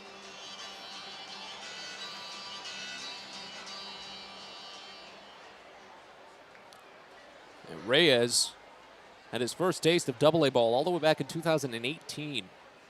First pitch here to Harris. Misses down. Breaking ball runs the count to 1-0. Harris grounded out to second base his first time up. Base is empty, 2 away here in the top of the 4th inning as Bowie trails 3-0. Here's the next. Call to strike. Fastball hits the bottom edge. Count even to the ball on the strike.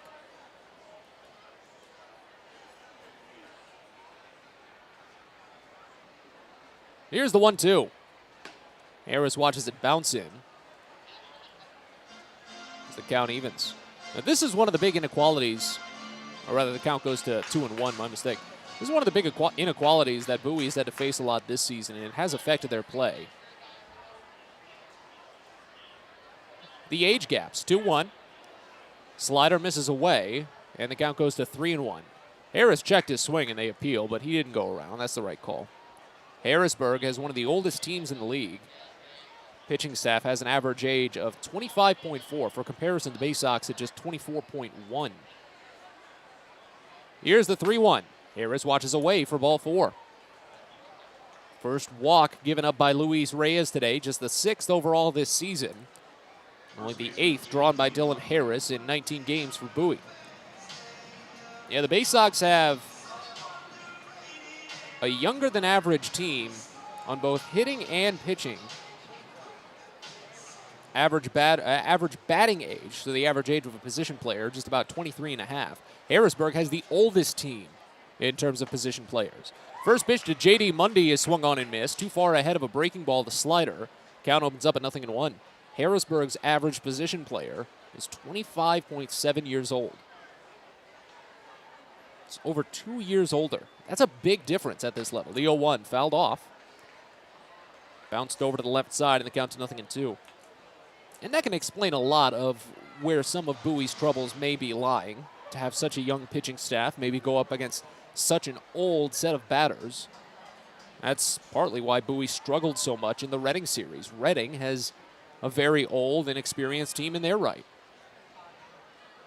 0-2 the count on Mundy, and the next pitch is roped over to the right side, but picked on a bounce by Jackson Clough at second.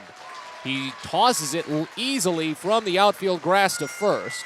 The 4-3 putout ends the inning and strands Harris at first base. Third runner left on for Bowie today. Bottom of the 4th coming up here to FNB Field as Bowie trails 3-0. You're listening to Baysox Baseball. Sky Shooter Displays by ZY Pyrotechnics will be lighting up the sky with top-of-the-line fireworks shows following Baysox games all season long. We will give you the best bang for your buck. Sky Shooter Displays include traditional shows, true pyro musicals, custom choreographed plays, and much more. The night sky is truly limitless, so don't be shy. Give ZY a try. Find out more by calling us at 570-328-1361 or visit us online, zypyrotechnics.com.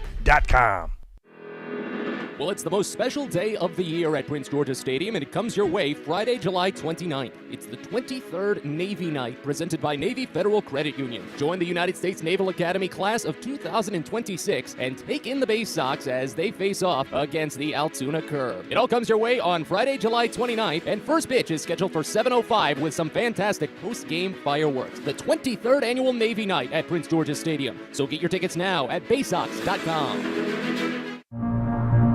At DCA Imaging Systems, we provide a tenured team of office technology professionals ready to be your trusted advisors. From document creation, output devices, scanning and workflow, to document security and storage, we understand people print, not printers. Give DCA Imaging a call, 301-577-1021, or find out more about how we can help you. DCAimaging.com. DCA Imaging Systems, office technology made easy.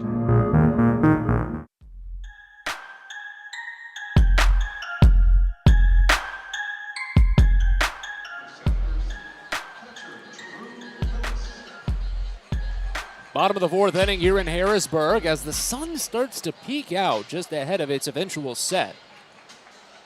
Bowie trails 3-0 with Antonio Velez getting back to work.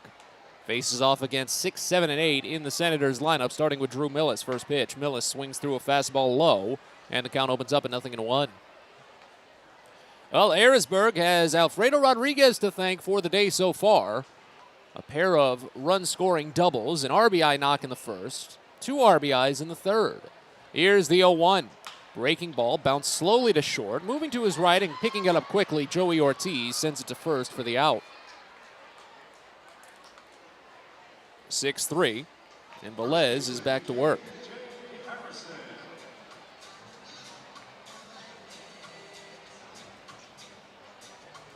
Now here's KJ Harrison.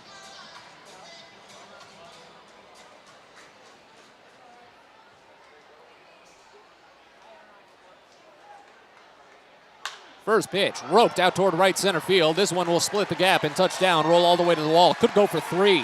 Harrison rounds first, goes to second, but they'll stop there. He's fine with just the double. His 8th of the season is a 1-out 2-bagger. He probably could have made a good rush for it, but Harrison, I suppose, not the big running type. Don't usually see that from your first baseman, your catcher types. Again, this is a fairly deep outfield. When it just scoots back enough, there's a little cutback in the wall there. Clocks in at 380 feet away from home plate. Could be possible. Here's Gilbert Lara. First pitch to the right-hander is swung on and missed low for a strike. It's 0-1. Lara flew out on the first pitch he saw back in the second inning. That was his first plate appearance. Runner at second, 1 away here in the bottom of the fourth as Bowie trails 3-0. Here's the 0-1. Swing and a miss again. Doesn't seem like Velez is going to feed Lara anything but breaking pitches low. Lara is a heavy strikeout batter. He's already done it 8 times against the Baysox this season. And with a runner on base, Velez doesn't want to give him anything to hit, and he doesn't there. Next pitch is swung on and missed for strike 3. I said it, 3 straight pitches, breaking balls all low, and Velez picks up his 4th strikeout as Lara could not lay off. Second out in the fourth, and now Jackson Clough will step in for his first plate appearance of the day.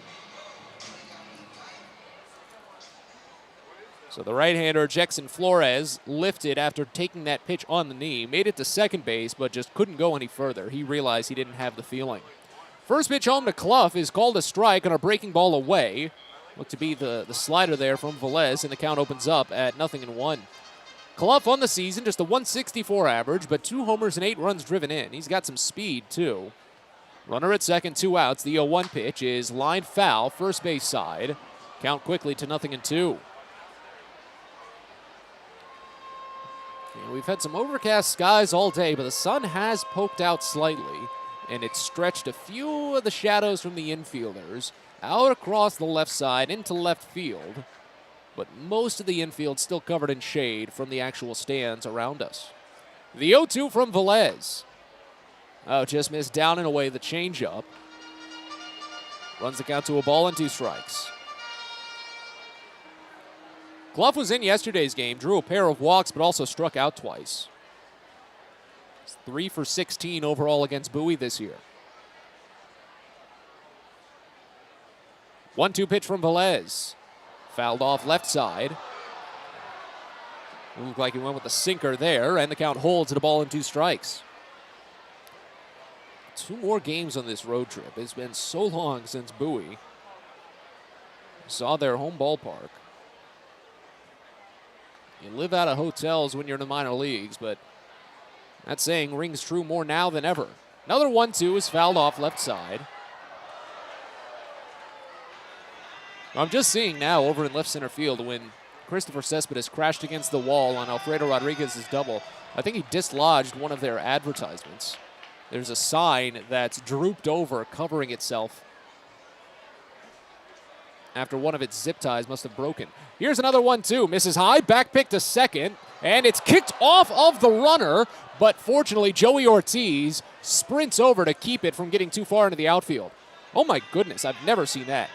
So no one was covering the bag. Maverick Hanley just ripped it down to second base, and as KJ Harrison sprinted back into the base, he dropped his back foot down, and it hit the ball. It redirected it a little bit toward right field, and Ortiz quickly capitalized to sprint on it. Harrison decided not to try for third base. Again, he doesn't have the speed for it. But it runs the count even at 2. Velez still looking for the punch-out. 2-2. Misses down and in the curveball. It runs the count full after Velez started ahead 0-2. Lengthy plate appearance that you don't want to lose. Velez is getting up there in the pitch count, but the Baysox have been extending the leashes lately for some of their starters.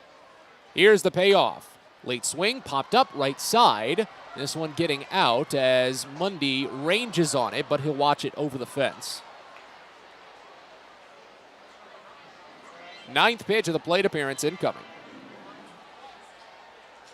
Yeah, yesterday Ryan Watson got up to 83 pitches, and in all honesty, Antonio Velez has been the starter with the longest leash, it seems, for all Baysox starters this season. Another payoff pitch. This one driven high and deep out toward the right field corner. Harris running on it toward foul ground, and it just hooks foul. Had the distance, but just a little bit too much pull from the left-hander.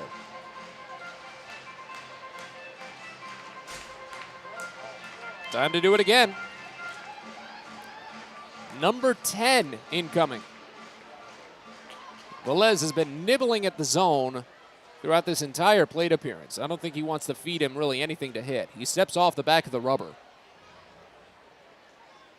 and resets.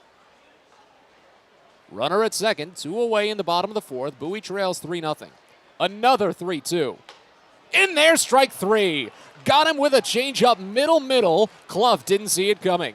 Back-to-back strikeouts to end the inning for Antonio Velez. Strands the one-out double at second. We're on to the 5th here at FNB Field in Harrisburg. Bowie trails 3-0. You're listening to Baysox Baseball. Hey kids, the Baysox Futures Club is the best way to be a fan of the Baysox, and it's completely free for kids ages 3 through 12. Futures Club members get access to special members-only events, discount ticket offers, and free gifts for just signing up. Parents, head over to Baysox.com to sign up your kids, so don't miss out on all the promotions and giveaways at Prince George's Stadium this season and next. The Baysox Futures Club. Sign up now at Baysox.com. Hey, coffee lovers. Know where you'll find the world's freshest cup of coffee? Right here at Royal Farms. Because with our new brewing system, it takes less than a minute to go from selecting the kind of coffee you want to this. The freshest, most flavorful cup of coffee you can buy is at Royal Farms. So try one. It'll be love at first sip. Because it's the freshest coffee in the world. Real fresh, real fast. Royal Farms. If you're working in the Washington, D.C. metropolitan area as a pipe fitter, pipe welder, or HVAC service technician, and you're interested in a better life, a better means to provide for yourself and your family, a way to make sure that you're earning the highest wages and the best benefits in our industry, visit our website at steamfitters-602.org. That's steamfitters-602.org. And let's talk about what we can do to help change your life.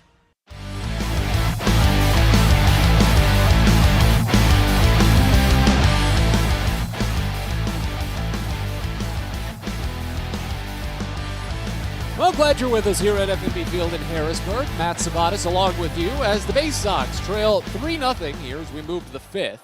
Maverick Hanley will open it up for Bowie at the plate, and he watches a first pitch ball miss down. Fastball from Luis Reyes, and the count opens up at 1-0.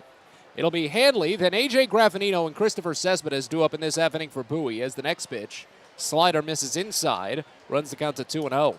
Handley over 1 on the day, grounded out to the shortstop on a 1-0 pitch back in the third inning. As Reyes sends home the next, it's called a strike. That fastball hits middle, runs it to 2-1.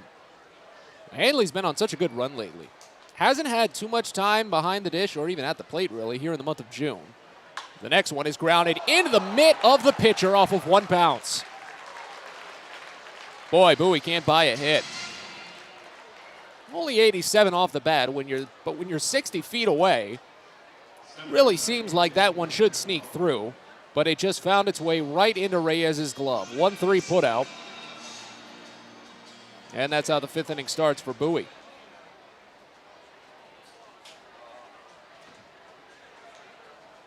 Here's A.J. Graffinino. First pitch to the left-hander is a fastball that misses up and away. Count starts out at 1-0. A lot of first pitch balls lately for Luis Reyes as well. Did it to 2 of the 4 batters faced in the 4th. 3 of the 5 batters faced in the 3rd as Graffinino grounds this next pitch to second. Picked up by Clough and sidearmed over to first base in time. 4-3 put out. And there's quickly 2 away.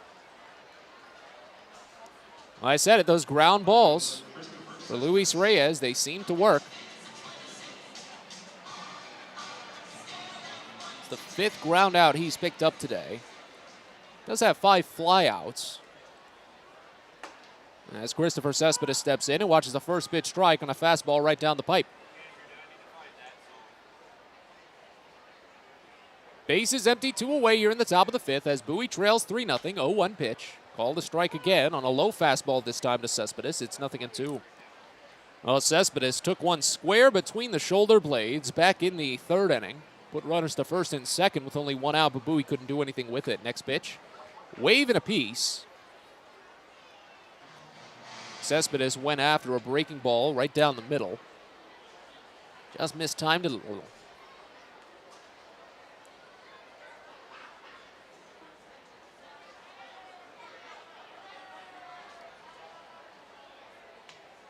Here's the 0-2 from Reyes. Swinging a bouncer over towards short. Picked by Alfredo Rodriguez. A little bit up on the wrist, but he gets it over to first with no problem. 6-3 put out, and the Baysox go down in order on 3 groundouts. Halfway home here at FNB Field in Harrisburg as we go to the bottom of the 5th with Bowie trailing 3-0. You're listening to Baysox Baseball.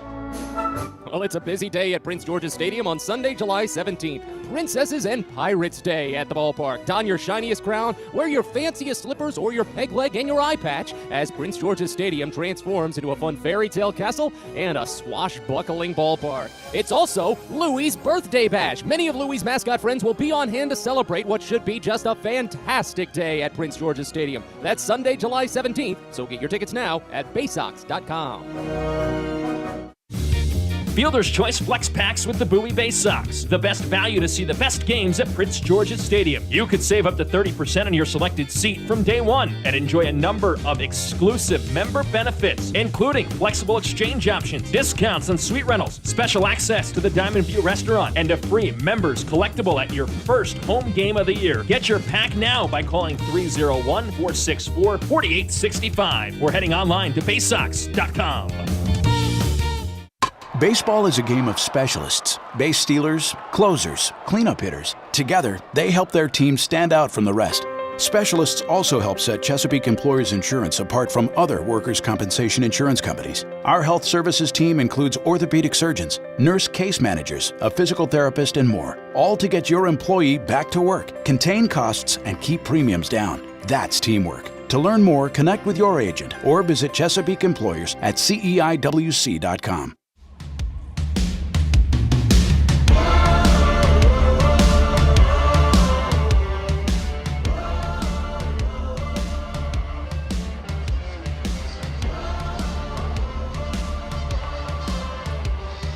Back end of the 5th inning here in Harrisburg as Bowie trails 3-0. Antonio Velez still working, 67 pitches deep. Fires the first pitch home to Jack Dunn here, and it's called a strike on a changeup upper inside corner, 0-1 to open. Dunn 0 for 1 on the day, grounded out to short in the 1st, walked and scored in the 3rd inning. He's worked it to a full count in both plate appearances. Velez takes his time before whining and dealing. Next pitch is swung on and missed. Went with the curveball down. Might have gotten a piece, but the ball was in the dirt anyway, so what does it matter? Count goes to 0-2. I got a very lovely night as the day stretches on here at F&B Field in Harrisburg. The 0-2 pitch. Fouled off back to the screen. Count holds. Again, ballpark on an island in what's essentially just a city park. There's a little playground around. There was a mini golf course probably about a couple hundred yards away from the parking lot here behind the first base side. The 0-2 pitch lined out toward deep right center field. Graffinino ranging on it. Looks like he has it and makes the catch mid-stride about 10 feet in front of the warning track. Well struck ball, but still not deep enough. Dunn is 0 for 2 on the day, and now Jake Alou will dig in. Well, looking at some of the maps that they had around the island too, looks like there was a lot more. Like I had seen locations on the map for a batting cage, a video arcade, and I don't see those anywhere when I was walking around earlier today. There is a small little playground town for kids, though, which was really, really nice. First pitch to Jake Alou is a curveball called for strike on the top edge of the zone. It's 0-1. Alou singled back in the first inning and scored. First of 3 runs for Harrisburg as they have a 3-0 lead right now here in the bottom of the 5th. 0-1 pitch. Check swing. Slider misses away. And the count goes even at 1. Alou struck out swinging on a 1-2 pitch back in the 3rd. Velez up to 5 strikeouts so far. 4 swinging. The next pitch, popped foul, left side. Runs the count to a ball and 2 strikes now. Yeah, it's a very nice island. I imagine if you circumnavigate it, it's probably only about a mile and a half at most. But then again, what do I know? My sense of direction and sense of distance is kind of warped. The 1-2, half swing, just a piece off the top of the wood and back to the screen. Alou is probably happy he actually got a piece of that one. With how far he went on the check, he probably could have gotten rung up by the third base umpire on appeal. Holds the count at 1-2. Velez will try again for the putdown. Maybe the sinker now after working him high. The 1-2. Went with the sinker, but it's fouled off left side.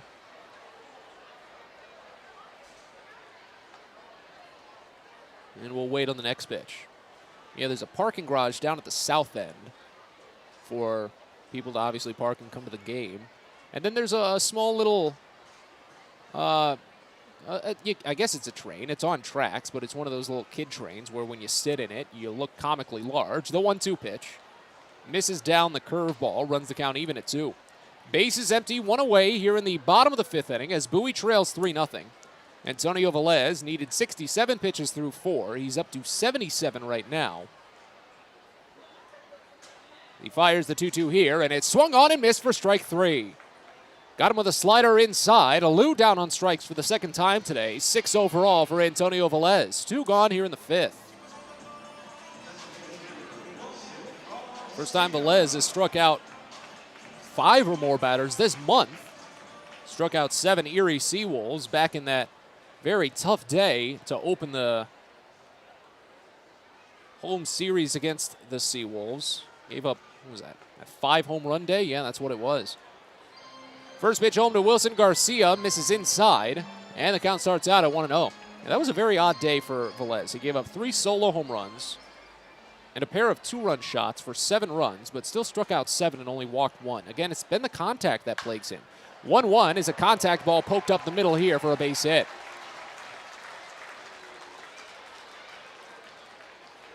They didn't have the shift put on for Garcia as the right-hander. He doesn't hit it up the middle too often, but I guess they expected him to still punch it right side, even though he was batting as a right-hander this time. First hit for Garcia today. He's got hits in 3 consecutive games, and it extends the inning for Harrisburg with 2 outs. Now Alfredo Rodriguez up to bat. He's done all the damage for Harrisburg today, driven in all 3 runs. First pitch, right-hander, watches fastball.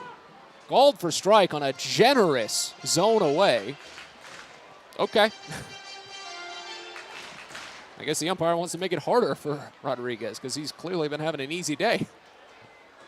That's a wild pitch to give. Here's the 0-1. That one was closer. He called it a ball. Oh, goodness.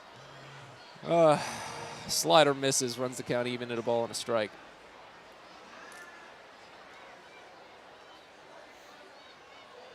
Runner at first, 2 away. You're in the bottom of the 5th. Next pitch from Velez is swung on and missed low. Went with the curve, runs the count to a ball and 2 strikes. Again, our broadcast location here in Harrisburg is a little bit up the first base line, so we don't get a good instant look, a good understanding based on our eyesight of the strike zone. But fortunately, the track man is given to the press box so we can see the real-time readout. 1-2, grounded to third. Dorian picks it, goes the long way to first, but an easy toss beats out Rodriguez, and it ends the inning. 5-3 put out, and it strands a runner at first. We're on to the 6th here at FNB Field in Harrisburg. Bowie trails 3-0. You're listening to Baysox Baseball. Pest Now is proud to partner with the Bowie Baysox and provide their pest control services. For all your residential and commercial pest control needs, call Pest Now. For general pest control, termite control, mosquito control, and all other pest control services, call Pest Now. You can reach us at 301-231-8300 or visit us online at www.pestnow.com.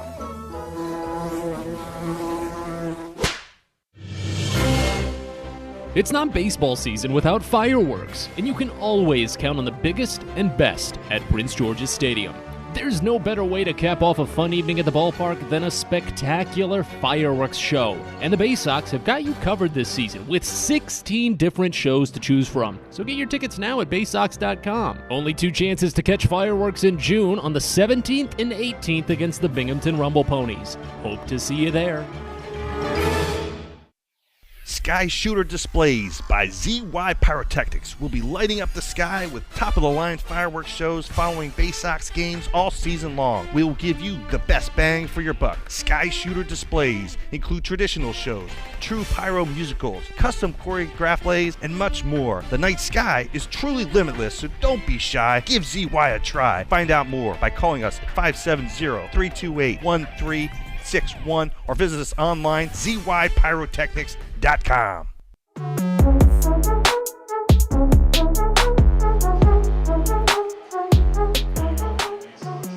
That's been a great day for Luis Reyes on the mound for Harrisburg.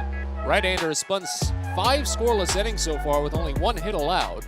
66 pitches deep. He'll try to extend into a 6th. Third time through the lineup for him as Cesar Prieto digs into the box, and the first pitch home is a breaking ball, misses low. Count starts out at 1-0. Bowie trails 3-0 here as we move into the 6th inning. It'll be Prieto, Ortiz, and then Dorian due up. Next pitch, Prieto swings in, gets a piece. Fouled off over to the left side as the count goes even at a ball and a strike. 0 for 2 day for Cesar. He struck out swinging in the first inning, flew out to straightaway center on a 3-0 pitch in the 3rd.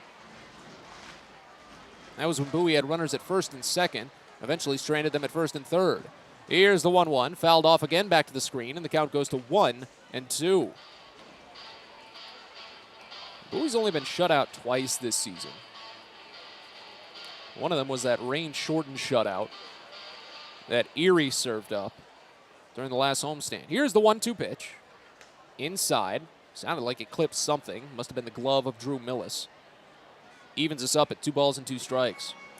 And the Baysox were shut out for the first time in that series opener against Richmond, and they responded by shutting out the Squirrels the next night, 10-0.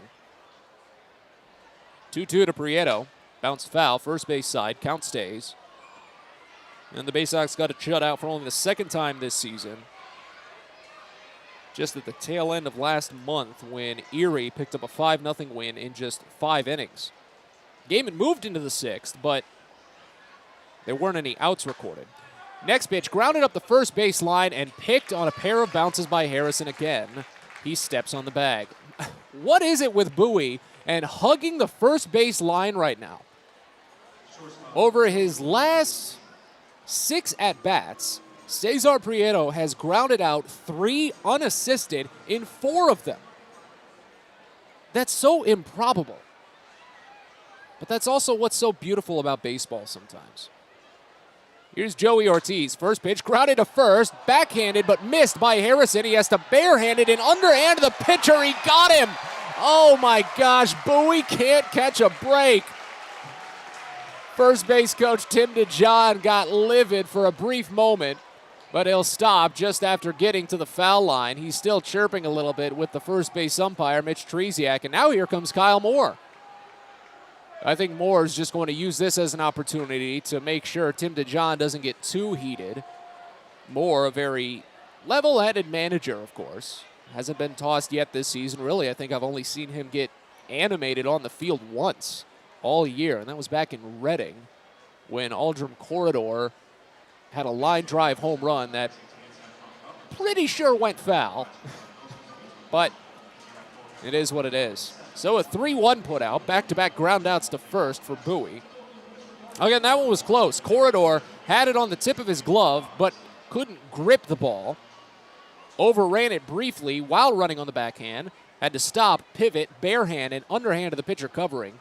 And the first base umpire, Mitch Tresiak, said that Ortiz was put out. So now here's Patrick Dorian. First pitch to the left-hander is lifted out toward deep left field. Jake Alou initially ran in, but now he's backing up and makes the catch at the edge of the warning track. That was a fast inning for Luis Reyes. How many pitches was that? 8 pitches. 3 up, 3 down, 2 groundouts, and a flyout. Bottom of the 6th coming up. Bowie trails 3-0. You're listening to Baysox Baseball. It takes time to get rich, flavorful coffee beans from the lush mountain regions of Colombia and Brazil to Royal Farms. But less than a minute to get yourself a delicious hot cup of the finest and freshest coffee in the world. Because Royal Farms' new Swiss-made coffee machines grind those rich, flavorful coffee beans and brew them one magnificent cup at a time. It's why Royal Farms makes the freshest and best coffee in the world. Real fresh, real fast. Royal Farms. A birthday bash with the Baysox is the best time at the ballpark. Bring your friends and family out to celebrate and be the star of the show. Dance on the dugout with Louie, play games in the stadium, introduce a batter in the game, and you'll even get to have the stadium sing for you. Baysox birthday parties, an unforgettable, one-of-a-kind experience at Prince George's Stadium. Book yours by calling 301-464-4880 or at baysox.com. Are you interested in beginning or expanding on a career in the pipe fitting, pipe welding, or HVAC service industry? Are you interested in a career path that will set you up for life without experiencing any college debt?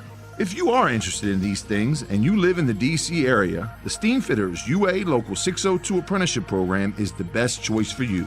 For more information about our apprenticeship program and how to apply, please visit steamfitters-602.org. That's steamfitters-602.org.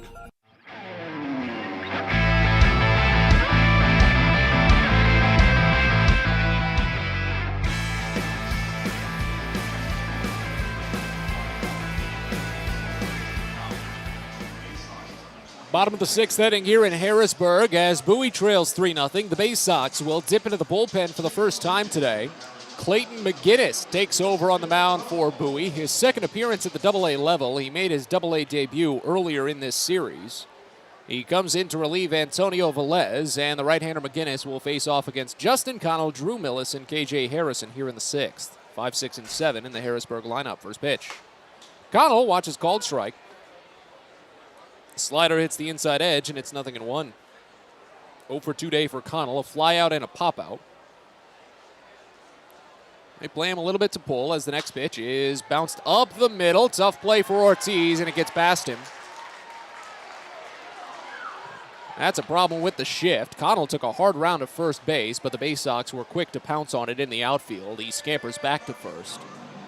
Leadoff single for Connell. He's got hits in 3 consecutive games now, as Drew Millis will step to the plate. The line on Antonio Velez is final, and he's in line for a potential loss. 5 innings, 5 hits, 3 runs, all earned. He struck out 6 and walked 1 batter. If he is the losing pitcher, it will be his 7th of the season, tying him for the most in the Eastern League this year. Here's Drew Millis. First pitch to the switch hitter batting lefty for the first time today is called a strike on a fastball bottom edge. It's 0-1. Clayton McGinnis, a 6'1", 180-pound right-hander. Non-drafted free agent signed in 2019 from Wichita State University. Makes his second AA appearance, tossed a scoreless inning, and picked up the win in his debut earlier in this series. Next pitch, grounded over to the right side. Nearly backhanded by Prieto, but it's off his wrist. Everyone is safe. Could go down either way, and it goes as a hit. So So Millis has hits in 2 of his last 3 games now. And back-to-back singles here in the 6th inning. Neither of them very strongly hit. Shade the infielders in a slightly different way, and they're just routine groundouts.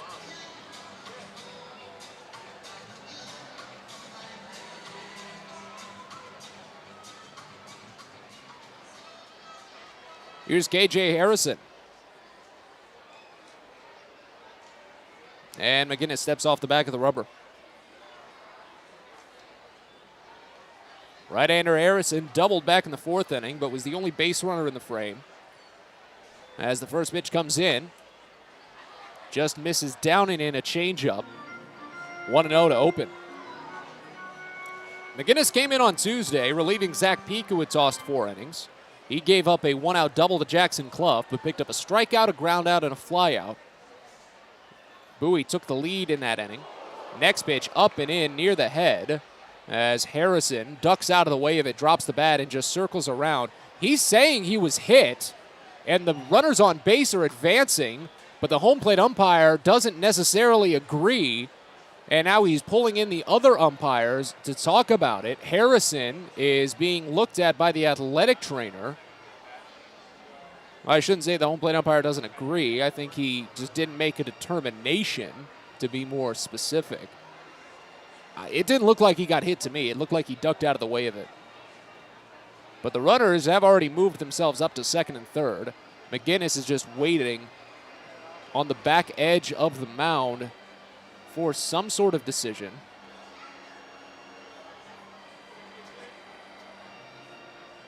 And they're saying he got hit. So the bases are loaded with nobody out. And Kyle Moore is going to ask for the reasoning behind this one.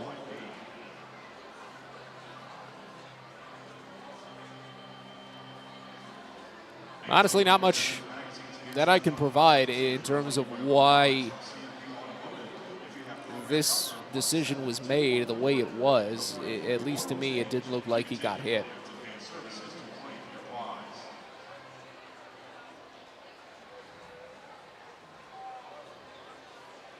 It didn't look like the ball got redirected at all, watching it on replay either.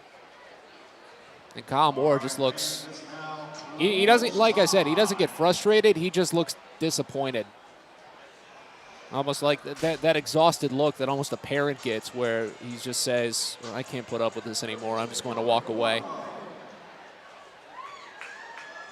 Now the entire infield has to play in with the bases loaded and nobody out for Gilbert Lara.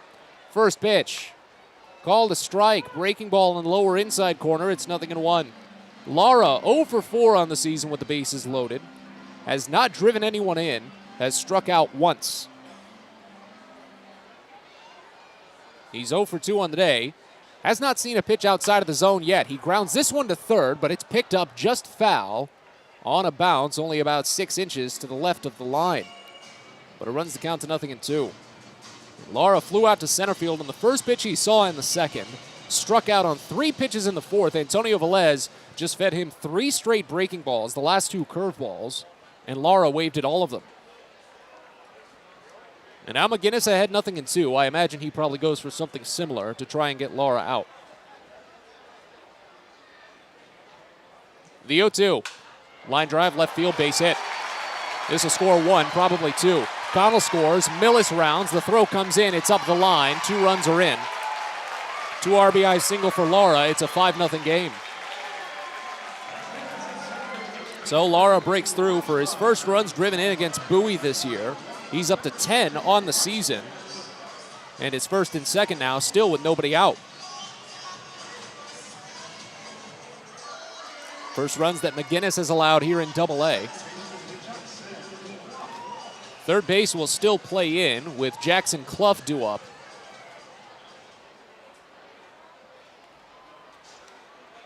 But middle infield now wants for a double play. Clough struck out looking on a full count offering in the 4th. First pitch home, he squares, and it's fouled off back to the screen.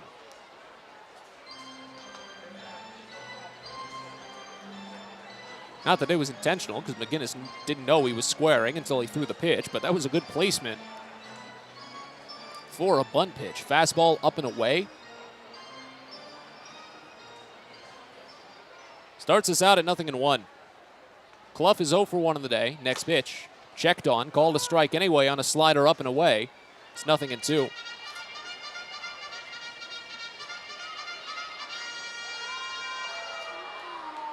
Looks like Easton Lucas is warming in the bullpen, not actually throwing, just getting his body loose. Here's the 0-2 to Clough. Swing and a miss for strike 3. Got him with a fastball up and away. Clough down on 3 pitches, but still just the first out here in the bottom of the 6th as Bowie trails by 5. First strikeout for McGinnis. 7th overall for Bowie pitching tonight. Now back to the top of the lineup and Jack Dunn.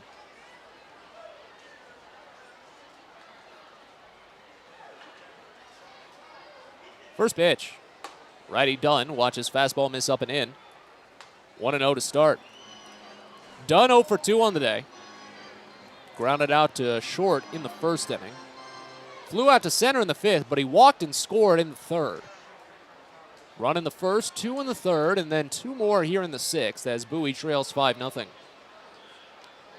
It's the timely hitting for Harrisburg that's been getting it done. The Baysox did get some timely hitting yesterday after trailing by 3 to tie the game at 4, but still came up just short. 6-4 the final there. The 1-0 grounded over short, could be 2. Ortiz takes it on the high bounce. He can't go to second, has to fire to first, and it's just in time. J.D. Mundy with a good stretch over to his left and retires Dunn. But both runners advance, so now 2nd and 3rd with 2 outs here in the bottom of the 6th inning. Yeah, slowly hit Baltimore chop over to the left side. That's a very tough play to try and turn 2 on. Ortiz weighed the odds and wanted to go for the surefire out, because if you underhand it to second and don't get him, well, then you don't get any outs at that point because you wouldn't be able to turn it and get it to first in time. Now Jake Alou. First pitch to the left-hander, misses down. And the count starts out at 1-0. Alou singled and scored in the first inning, but he struck out twice since.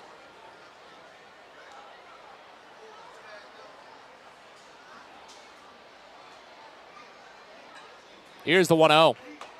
In there for a called strike. Fastball hits the upper outside corner. Count goes even at a ball and a strike on Alou. It's Harrison over at 3rd, Lara at 2nd. Lara with the 2 RBI single to put the runs on the board in this inning. McGinnis trying to leave it at that. 1-1. Swing and a miss. Got him with a slider down. Count goes to a ball and 2 strikes right now. Still a very small sample size from Clayton McGinnis, but I am liking the look of his stuff. A lot of good run on his fastball. Could really go inside on a lot of left-handers. 1-2. Swung on and missed for strike 3. Pitch in the dirt. Hanley gloves and applies the tag. Got him with the slider, and the inning is over, but not before Harrisburg adds on a couple more. A 2 RBI single by Gilbert Lara. 2 strikeouts in the frame for Clayton McGinnis. And we're on to the 7th here at FNB Field. Bowie down 5-0. You're listening to Baysox Baseball. Get the best deals at Prince George's Stadium with weekly promotions all season. Tuesdays are Military Appreciation Night. Purchase a box seat at the ticket office with a proof of service and you'll only pay half price. Bring along your furry friend on Woof Wednesday, and it's the best happy hour around every Thursday from 5 to 6:30. $2 Bud and Bud Light drafts with other beer specials throughout the year, and live music to get your night started. It's always a great time at the ballpark, so get your tickets now at Baysox.com. When your commercial plumbing project calls for a job done safely and on time, then your job calls for the plumbers of Local 5 Washington, D.C. Local 5 will always deliver the most skilled and well-trained plumbing craftsmen in the DMV.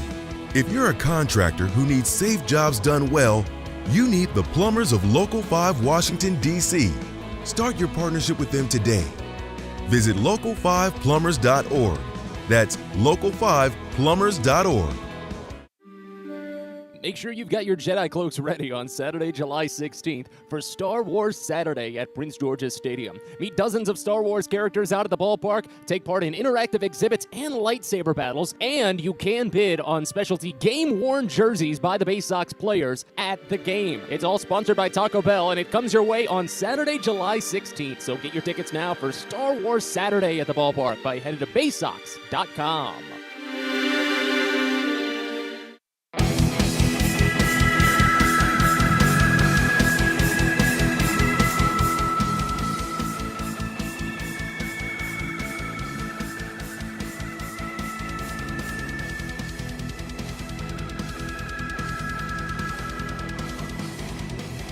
Got 2 fireworks shows coming to Prince George's Stadium next week when the Baysox are back in town to face off against the Binghamton Rumble Ponies. Friday the 17th and Saturday the 18th. It's a big day on the 18th. Tell you more in a second. As the first pitch home here is grounded to the left side by Adam Hall, but it's just up the line and rolling slowly foul. Picked up on the foul side of third base by Gilbert Lara. So 0-1 to start on Adam Hall as Harrisburg goes into the bullpen. Brian Gonzalez takes over on the mound for the Senators as Bowie trails 5-0 here in the 7th. Luis Reyes departs on a high-quality start in line for a win, would be his first of the season. 6 shutout innings, only 1 hit allowed, 3 strikeouts, and 1 walk. Only 3 base runners overall. He did hit a batter.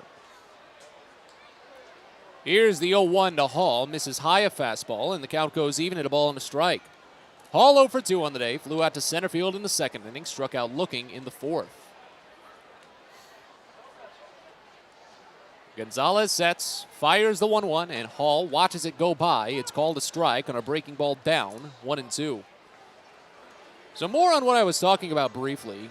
Saturday, June 18th, when the Baysox face off against the Binghamton Rumble Ponies. It's going to be the Roberto Clemente and Latin Baseball Celebration, sponsored by Chesapeake Employers Insurance.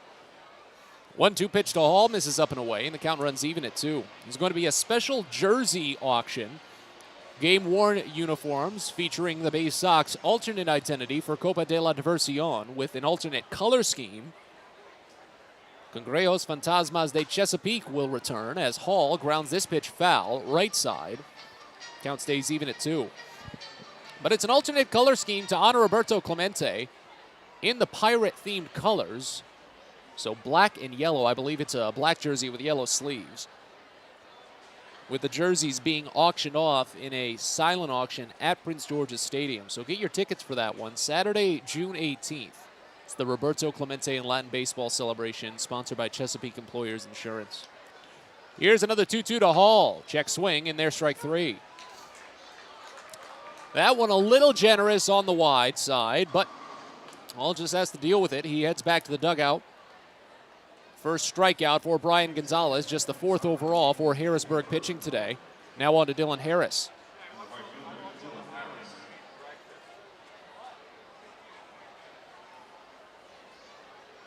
Harris 0 for 1 of the day, grounded out to second base in the 2nd, walked in the 4th, and was left there. First pitch. Misses high, and the count starts out at 1-0. Harris is the last base runner for Bowie at this point, 8 in a row retired, after Luis Reyes finished with 7 straight, and Gonzalez opened up with the strikeout here in the 7th, 1-0. This is up and away, and the count goes to 2-0. Tell you a little bit about Brian Gonzalez. Well, we've got the time. 6'3", 230-pound, 26-year-old lefty from Miramar, Florida. Minor league free agent pickup back in January. Here's the 2-0. Called a strike.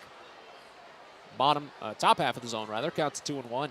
Gonzalez on the season for Harrisburg. 17 appearances, most in relief this year. 0-2 record, a 3.92 ERA. Here's the 2-1. Harris watches curveball called for strike on the inside edge, and the count goes even at 2.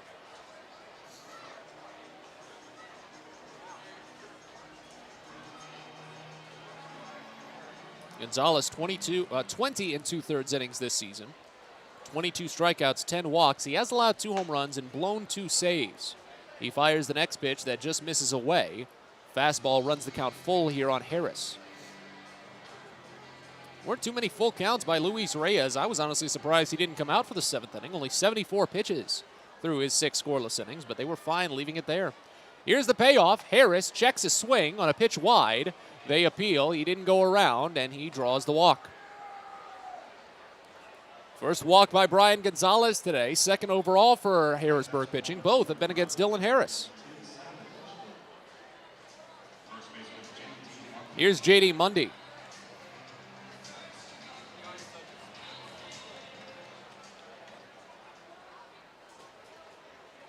Oh for 2 day for Mundy. Flew out to left field in the 2nd. Grounded out to 2nd in the 4th. See if Harris takes off here at all. He has attempted 3 steals already with Bowie. First pitch home. Misses away. Breaking ball starts to count out at 1-0. Can't imagine he takes too big of a lead or really even tries for it. I think the only batter in the lineup that would attempt to steal against a left-hander this season now would be Adam Hall. Gunnar Henderson probably would have. Here's the 1-0. Mundy watches fastball just miss away, and the count goes to 2-0. Mundy only a 143 mark against his fellow lefties.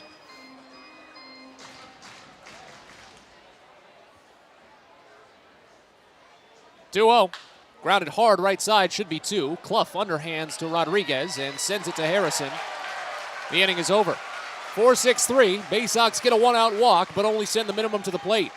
We stretch here at FNB Field in Harrisburg. Bowie hoping to get it going soon. They trail 5-0. You're listening to Baysox Baseball. Baseball is a game of specialists. Base stealers, closers, cleanup hitters. Together, they help their team stand out from the rest. Specialists also help set Chesapeake Employers Insurance apart from other workers' compensation insurance companies. Our health services team includes orthopedic surgeons, nurse case managers, a physical therapist, and more, all to get your employee back to work, contain costs, and keep premiums down. That's teamwork. To learn more, connect with your agent or visit Chesapeake Employers at CEIWC.com.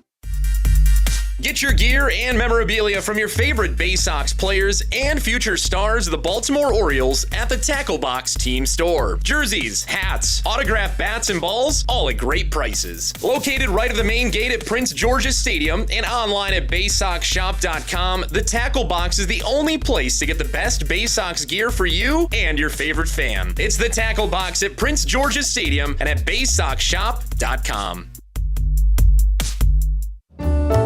On the Green Incorporated is your lawn care team, providing professional organic-based lawn care programs for residential and commercial lawns. Our lawn care programs provide ballpark quality results. Each service is custom tailored with guaranteed results for even the toughest lawns. On the Green also offers outdoor pest control services. Mosquitoes, ants, ticks, and more. Safely and effectively control insects and enjoy the outdoors this summer with On the Green Incorporated. Go to onthegreeninc.com.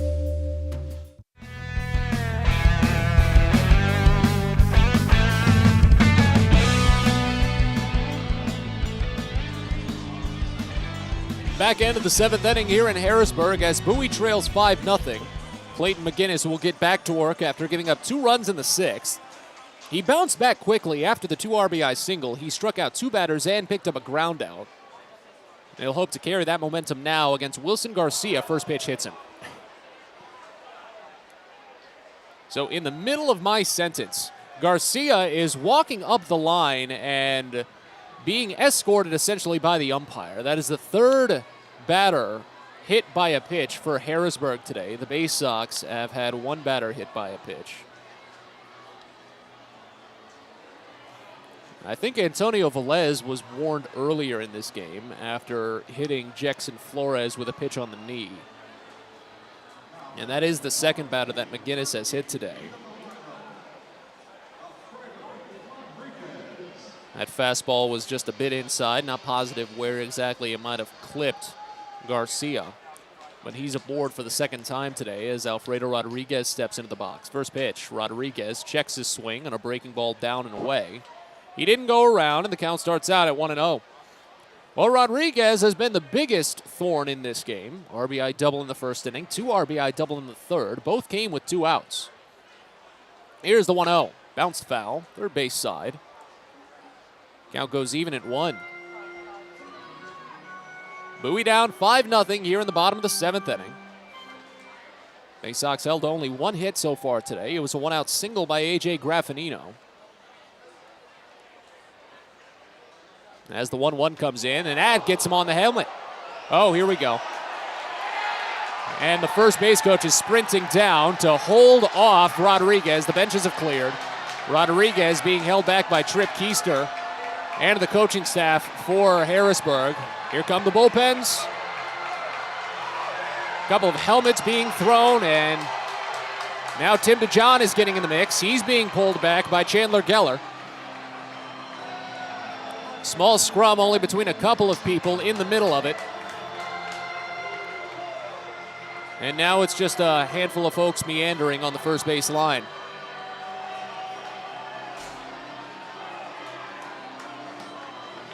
Let's see how this one gets sorted out. Fortunately, it doesn't look like anything got too physical in that mess, but I imagine something's going to be handed down. Trip Keister is getting a little bit animated with someone from Bowie. That's Tim DeJohn again. And he's being escorted away by the first base coach for Harrisburg. That's Oscar Salazar. Salazar was the first one down there to try and contain Alfredo Rodriguez. Was really hoping he could get something out of it and try and curtail what this eventually became, but unfortunately that wasn't the case. Again, neither side, I think, really got too physical with each other.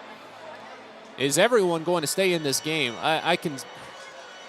Honestly, I'm not sure if McGinnis would stay in this game, but he's still on the mound. But you hit back-to-back batters. That's really not going to sit well with anyone.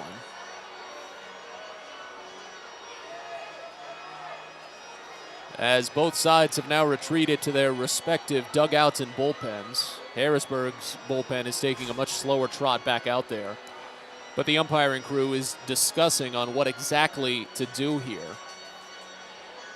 Trip Keister is standing directly in front of his dugout when he's supposed to be at the third base coaching box. But I think this is a good call for Trip Keister. He wants to make sure that he is the one first in line to contain any additional outburst from his dugout. And I don't blame Harrisburg right now if they do get a little frustrated and maybe get vocal again, because they've really just been taking it today.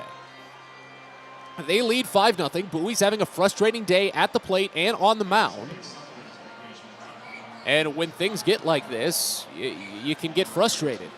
It hurts to get hit by a baseball. That's the point. That's why, certain pitchers may do it from time to time. I'm not saying any of these have been intentional, but it can lead to something boiling over. The umpiring crew is still talking about this one. They're just to the right side of the pitcher's mound at the moment, toward the first baseline. And we'll see if they make any sort of decision, because Rodriguez, they could potentially toss him. And I'm actually just noticing now Rodriguez had been in the dugout this entire time. He's just now coming back out of the dugout because he's supposed to be at first base after getting hit by the pitch. And now he's standing next to Salazar over in the first base coach's box. So at worst, I imagine there'd be 2 ejections. Clayton McGinnis and maybe Alfredo Rodriguez. I really don't think Rodriguez would get tossed. But I could see it just because he walked out of the baseline and ran up to the pitcher. Didn't run up to him, but took a couple of threatening steps toward the mound, and that drew the jeers from all around, and of course things will escalate when the Harrisburg dugout eventually cleared. The Baysox would too. The umpires were able to gain control of it. Fortunately, some of the coaching staff for Bowie was able to maintain control on the Baysox side of things. And now the umpiring crew is going to come down and talk with Trip Keister. See how this one will play out and if there will be any ejections laid out. As Alfredo Rodriguez is still just standing in the coach's box right now. Hasn't even gone to first base where, he's supposed to be. So it's all 3 umpires talking with Trip Keister. None of them are talking with Kyle Moore. Kyle Moore is just standing at the edge of the dugout railing for Bowie. And it looks like the umpiring crew is trying to really properly explain what the case currently is. And let's see what Rodriguez does as the boys in blue head over to talk with Kyle Moore now. Rodriguez is headed back to the dugout. So is he going to be replaced in this game? Has he been tossed? Well, I'm surprised through all of this, Bowie maybe didn't at least get a pitcher warm in the event that McGinnis gets tossed. Not that it will happen, but I suppose it wouldn't hurt to get a reliever up. Of course, during the actual scrum, all the relievers came down from the bullpen, but when they got back, you could maybe put somebody up and have them start throwing. But again, I've not seen anyone come out of the Harrisburg dugout, so I'm not sure if it's going to be Rodriguez or not, if he's been ejected or not. Now, of course, these are always a mess to sort out, so I feel for the official scorer. I feel for the game day operator running the electronic play-by-play. It's never fun. So the umpires have finished up with Kyle Moore. And the home plate umpire has the lineup card out, trying to keep note of everything, as it's just a conference of the three umpires right now in front of the batting circle between the foul lines. Here comes Trip Keister. Harrisburg's manager asks something briefly and then turns away to walk back to his spot at third base. So there's Wilson Garcia. He has no reason to have his status in this game questioned. So he was just at first base. Now he goes to second base, of course, on the second hit by pitch. And who's coming out? Yep, Mitch Longo. So Alfredo Rodriguez has been ejected. And you hear the reaction from the crowd on that one.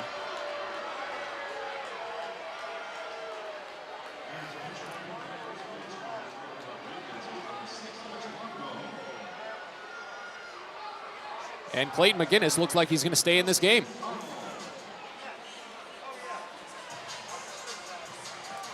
And it looks like that's been the only decision. I don't see any other changes. Coaching staff maybe, but that'd be it. So now we're back to action. Here's Justin Connell. First pitch to the right-hander. Misses down and away on a breaking ball. Count starts out at 1-0. That's a lengthy delay for McGinnis as well. Could really rattle him. Now with runners at first and second and nobody out in the seventh. He steps off the back of the rubber. Connell 1 for 3 on the day. Singled and scored in the 6th inning against McGinnis.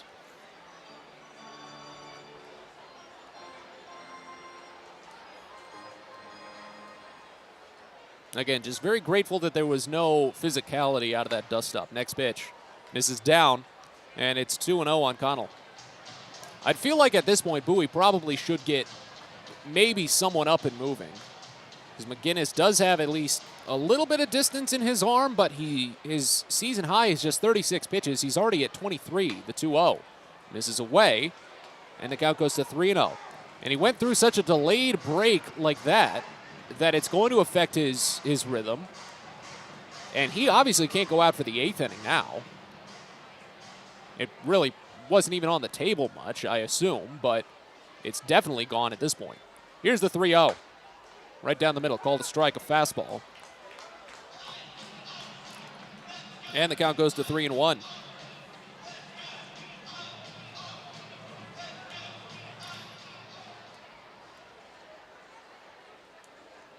Here's the next. Down and away, ball 4.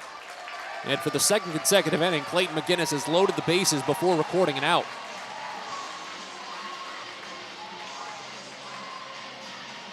First walk given up by McGinnis. Second overall for Baysox pitching.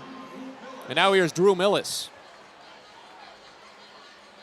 Corner infielders will play in. Check that, just third base, Pat Dorian. Every other infielder will play back and trade 2 outs for a run. At this point with Bowie trailing 5-0, you just want to get the outs as fast as you can. First pitch to Millis, called a strike. Switch hitter batting lefty for the second time today.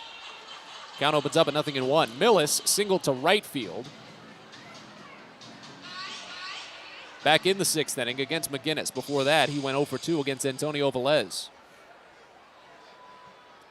Here's the 0-1.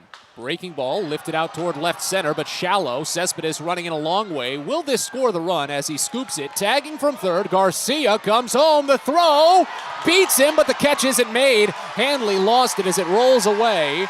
McGinnis picks it on the backup, but the sacrifice fly brings one in, and Harrisburg extends the lead 6-0.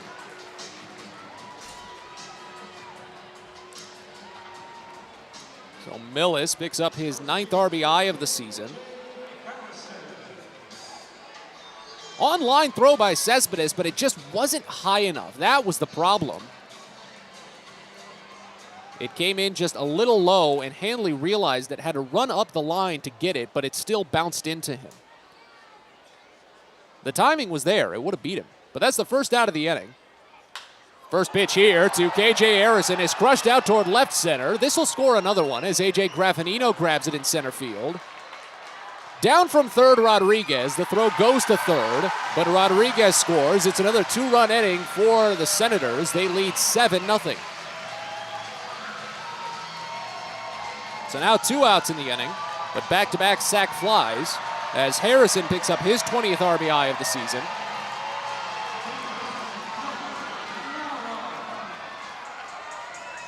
Justin Connell to third, and now here's Gilbert Lara, who had the 2 RBI single in the 6th.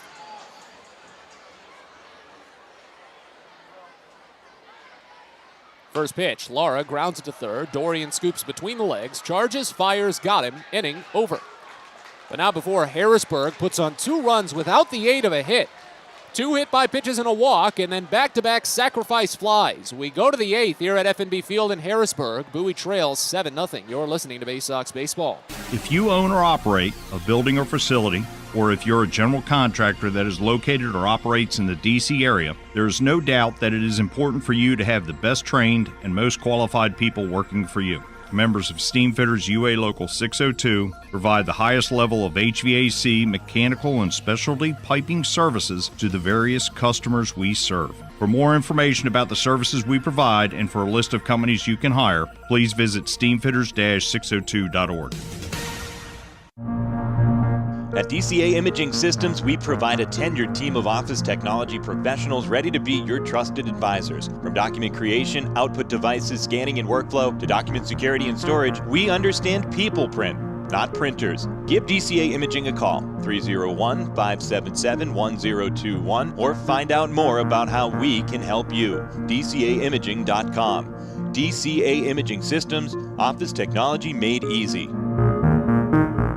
Baysox Youth Baseball Camps are back in 2022, and registration is open now. 3 sessions this summer led by Orioles Hall of Famer and former Rookie of the Year Al Bumbry, along with former Baysox outfielder Stephen Bumbry. Kids will take part in in-depth on-field instruction and go head-to-head in camp-wide games at Prince George's Stadium. All campers get a free Baysox hat and a ticket to a Baysox game of their choice. Space is limited, so head to BaysoxShop.com and reserve your spot at a Baysox Youth Baseball Camp today.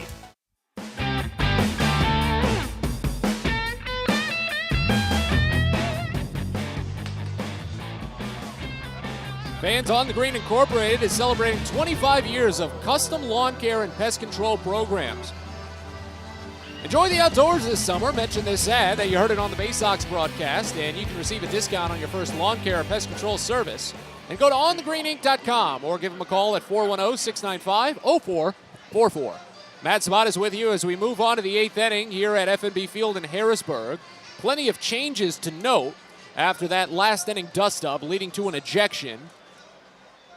Handful of changes in the field and a pitching change to boot for Harrisburg as Alberto Guerrero takes over on the mound. Right-hander faces Maverick Handley and fires a first pitch strike on the top half. It's 0-1. So it was a quick outing for Gonzalez. He tossed just 1 inning, struck out 1, walked 1. That was it. Faced the minimum. Got a double play and ended the inning as Alberto Guerrero takes over and fires the next. It's pieced foul back to the screen. So with Alfredo Rodriguez being ejected in the 7th inning after that dust-up, he's replaced at shortstop by Gilbert Lara. Lara was at third base. Jake Alou replaces Lara at third base. Alou was in left field. And Mitch Longo, who replaced Alfredo Rodriguez on base in the 7th inning, is now in left. So your changes again, Mitch Longo in left field, Gilbert Lara now at shortstop, and Jake Alou now at third base. Handley fouls off this pitch, and it keeps the count at 0-2. 0 for 2 day for Handley. The Baysox still only have 1 hit today. Here's the next, and it's driven up the line, first base side, falling quickly toward Connell, but he makes the catch with 1 foot in foul territory mid-stride.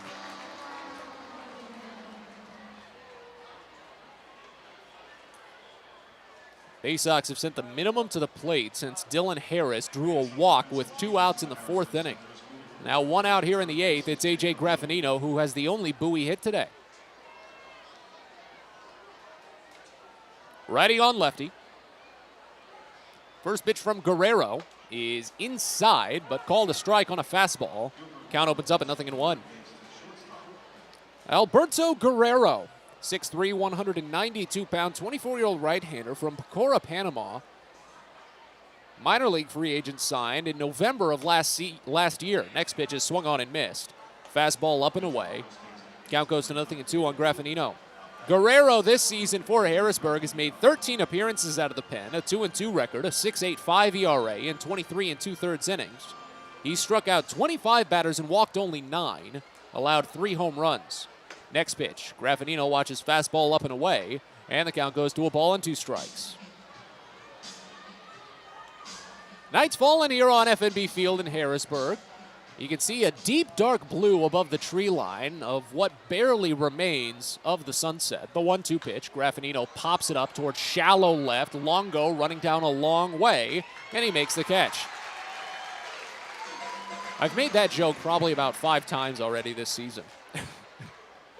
You put Longo in the game, and I just have to. 2 away here in the 8th. Now here's Christopher Cespedes. But now that the sun is setting and nighttime is really taking its hold, that's when the mayflies come out. But so far, looking like a very clean mayfly kind of day. Not too many of them, as Christopher Cespedes steps in and watches a first pitch miss wide. Slider runs the count at 1-0 to start. And Guerrero, if I'm not mistaken, making his first appearance in this series. Bowie has not seen too much of him, but he spent all season with Harrisburg. Next pitch to Cespedes misses inside, and the count goes to 2-0. Former Marlins farmhand, though, so I assume he's familiar with Antonio Velez after being released at the end of last season. Next pitch, called a strike on a fastball low and away, count to 2-1. He was originally signed as an international free agent by Miami in 2014. Spent a lot of time with the GCL Marlins. Took him a while to get out of the Gulf Coast League. Next pitch, a fastball misses away. Count goes to 3-1. Yeah, spent parts of 3 seasons in the GCL, 16, 17, and 18. And then in 2019, finally cracked through to their low A. Graffinino shoots this one deep out toward left center field. Longo running back, and it's off the top of the wall and gone. A.J. Graffinino, or Christopher Cespedes. Oh, goodness. Oh, I screwed that one up, didn't I? Christopher Cespedes says goodbye. His first home run of the season with the Baysox. It breaks the shutout. It's 7-1. You see, you look one batter up on the scorecard there. You lose track of some things while just walking through a shutout like that. But at least the Baysox break through with Cespedes' first home run of the season. 110 miles an hour off the bat and 408 feet away from home plate. His second RBI of the year, and it goes back to the top of the lineup for Cesar Prieto. First pitch. Called a strike on a wide breaking ball. Count opens up at 0-1. Now, the game was moving so quick. I was enjoying that fact, and not to mess up a home run call like that. Whew, that's a Cardinal sin right there. Next pitch to Prieto, misses up and away, and the count goes even at a ball and a strike. 0 for 3 day for Prieto. He grounded out to first base back in the 6th inning, flew out to center in the 3rd, and then struck out swinging in the 1st. Next pitch, pieced foul back to the screen, count to 1-2. That's the 4th home run given up by Guerrero in relief this season, ties him for the most for Harrisburg relievers this year.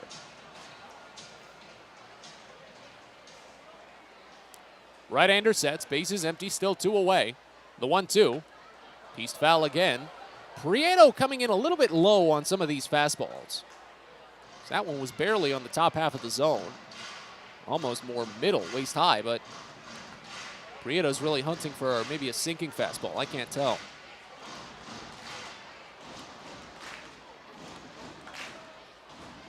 Another 1-2.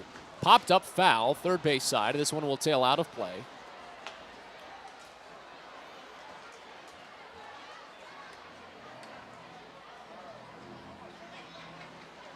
Count still at a ball and 2 strikes here on Cesar Prieto.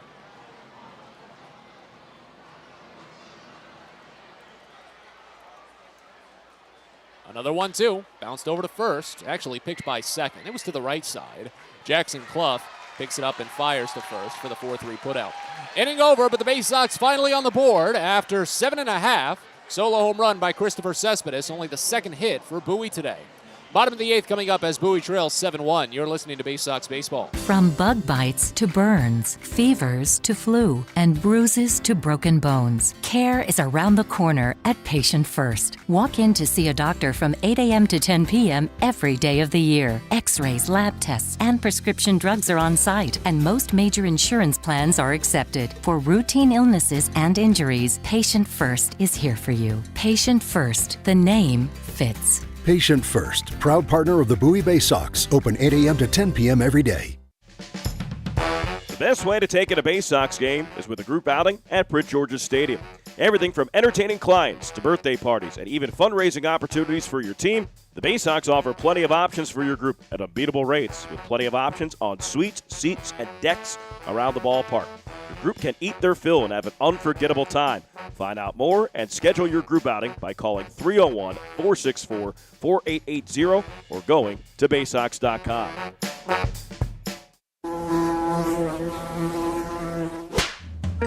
Pest Now is proud to partner with the Bowie Baysox and provide their pest control services. For all your residential and commercial pest control needs, call Pest Now. For general pest control, termite control, mosquito control, and all other pest control services, call Pest Now. You can reach us at 301-231-8300 or visit us online at www.pestnow.com.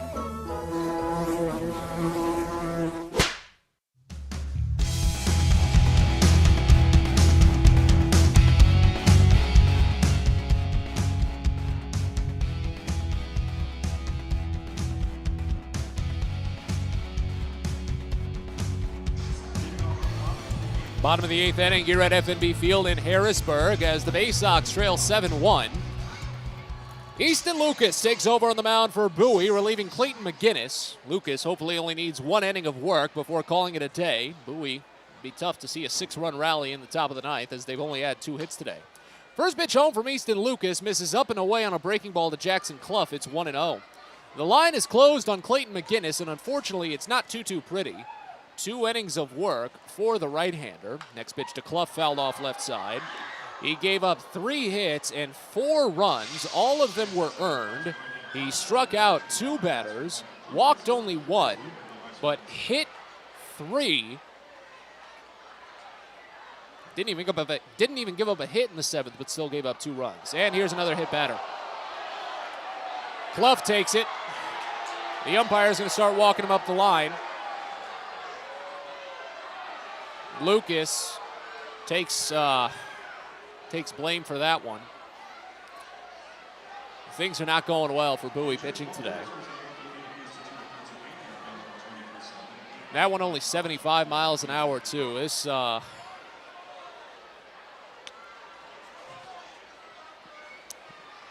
I said, I'm not the kind to assume a hit by pitch may be intentional. So I'm having a tough time staying, on the fence here. But Clough is aboard. First time today for him. First pitch home to Jack Dunn is called a strike on the upper outside edge. 0-1. Next pitch. This one lined out towards center field. Right to A.J. Graffinito. He makes a slide to capitalize it. Not sure if that was necessary, but it was nice. And there's one away here in the bottom of the 8th.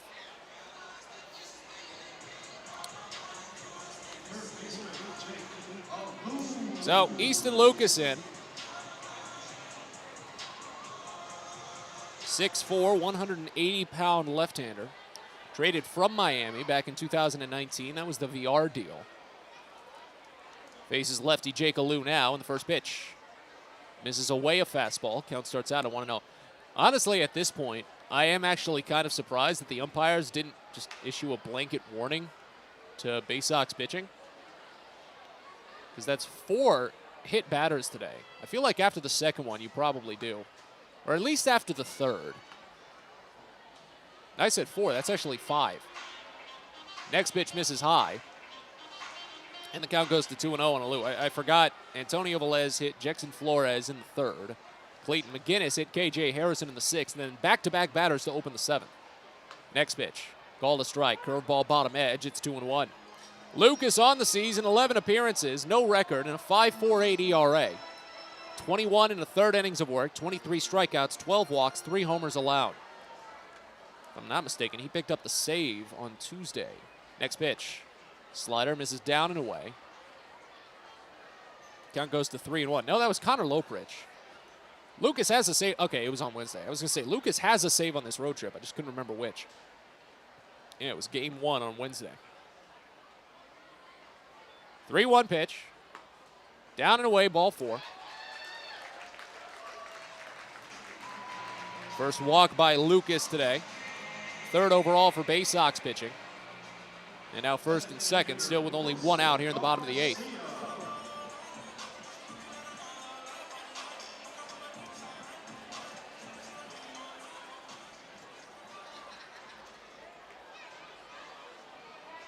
Here's Wilson Garcia.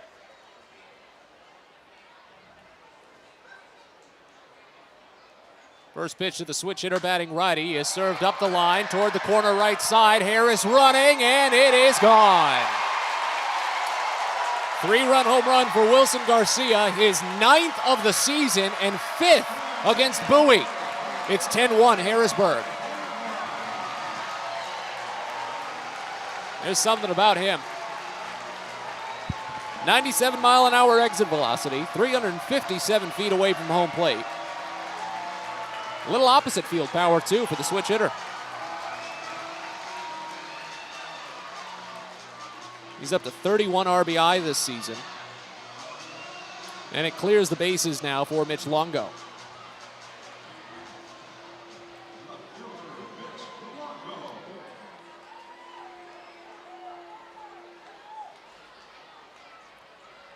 First plate appearance for Longo, and the first pitch in is a fastball low. Count opens at 1-0. Longo a .223 average this season, 5 homers, 11 runs driven in. The 1-0. Breaking ball, just misses away the curve from Lucas. And the count goes to 2-0. And Lucas came in on Wednesday for game 1. Did give up a run when Bowie was leading by 3, but still worked out of the 7th inning. He fires a fastball called strike away here, and the count goes to 2-1. But he picked up 2 strikeouts, and again earned the save. It was his first. Here's the 2-1. Swing and a miss. Breaking ball low, and the count runs even at 2. Well, a 9-run game. Harrisburg turned it on late. Worked around the scuffle that Bowie had kind of caused. As the 2-2 bounces in. Runs the count full.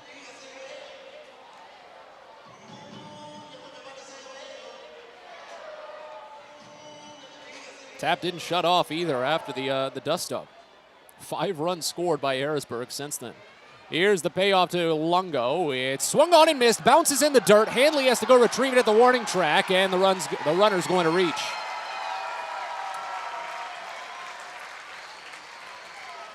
So a strikeout and a wild pitch.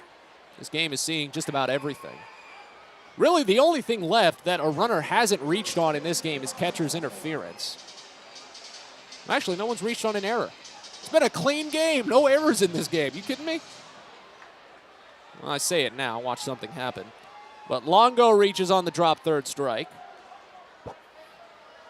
And it extends the inning even further now for Justin Connell. First pitch, right-hander. Watches called strike on a generous changeup away. Count opens at 0-1. Connell 0 for 2, or rather 1 for 3 on the day. Singled and scored in the 6th inning. Walked in the 7th, got to 3rd, but was left stranded. Here's the 0-1. Fastball misses wide. And the count goes even and a ball and a strike. And this will just be a day to forget for Bowie. These happen. Frustration has been brewing. You get a little tired while being on the road for as long as they have been.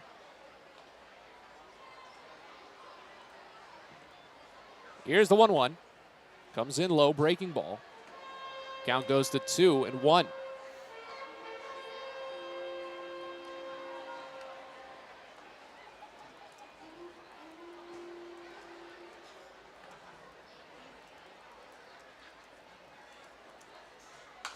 Here's a foul.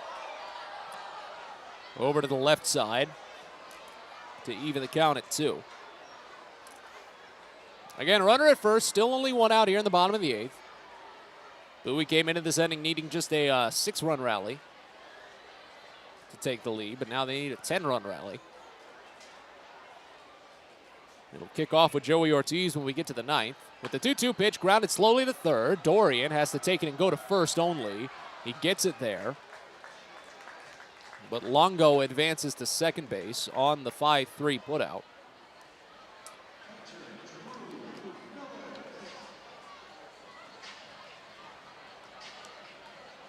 As Drew Millis comes up. Honestly, you almost knew that Wilson Garcia was probably going to hit a home run the way that this game was going, especially with the frustrations brewing. To get hit by a pitch in the 7th inning and then to have the batter following him get hit by another pitch. You almost felt it was about to happen, and of course it did. Better it happens here in a game that Bowie was already trailing by a decent margin than maybe happen tomorrow or the next day when Bowie will have a clean slate to try and win. First pitch to Drew Millis is swung on and missed. Pitch misses low. Now here's the 0-1 from Lucas. Rolled slowly up toward first. Going to be a tough play. Mundy scoops and tags the runner for the 3 unassisted putout. He wasn't sure whether to take it to the bag himself or underhand to Lucas. Lucas was actually going to beat him to the bag, so Mundy just did it himself.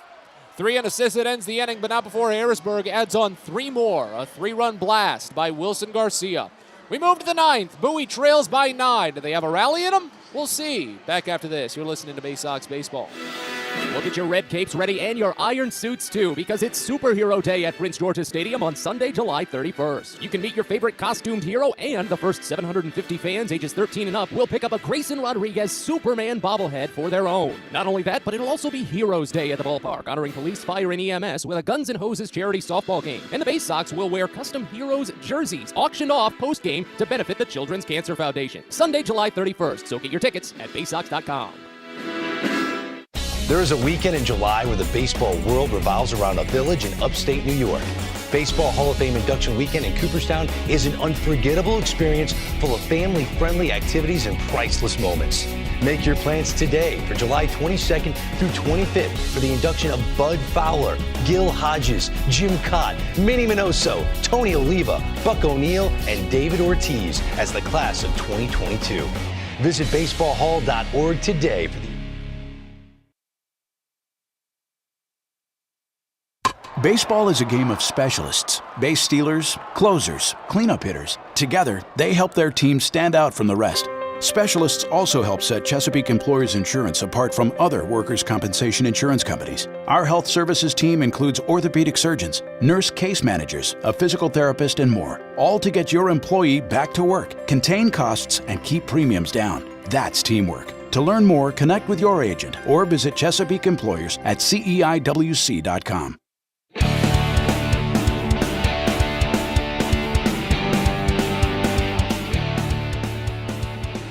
Glad you're sticking with us on what's been a long night here at FNB Field in Harrisburg. Matt Zapatas with you from City Island in Pennsylvania's capital as the Bowie Baysox trail Harrisburg 10-1 as we move on to the 9th inning. Alberto Guerrero back to work on the mound and fires a first pitch strike to Joey Ortiz on a low fastball. It's 0-1. Next pitch, Ortiz lost a line drive out toward left and a diving grab by Mitch Longo to his front side. Boy, Ortiz has just been robbed of base hit after base hit today. His first plate appearance was a screaming line drive taken away by the right fielder. He grounded out hard to the first baseman twice, and now another line out to the left fielder. Could cap what should be an 0-for-4 day for Ortiz. You feel for him. Here's Patrick Dorian. First pitch is a fastball that misses up and away. It's 1-0. Again, you just got to look past this day at this point. The Baysox have had their ups and downs as the next pitch to Dorian is swung on and missed, 1-1.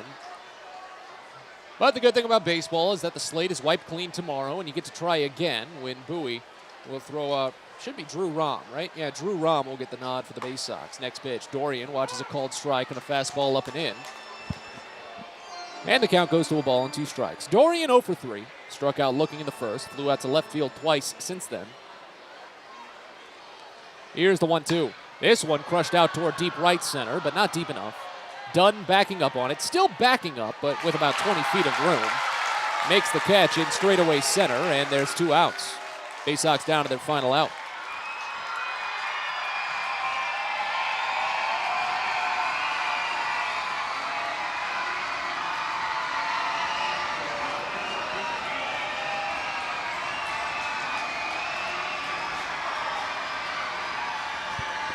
Here's Adam Hall. Hall 0 for 3 on the day. With the first pitch in, this is down and away, a fastball. Count opens up at 1-0. Hall flew out to center field in the second. He's struck out looking twice since then. Bowie trails 10-1 here in the top of the 9th inning. The 1-0. Down and away, a slider. And the count goes to 2-0. Well, you say it every time. You come to a ballpark, you're going to see something different no matter what. Seeing it the last couple of days with Cesar Prieto and his groundouts to first as Hall makes an incidental poke at one and grounds it to first. KJ Harrison grabs it and steps on the bag to end the game.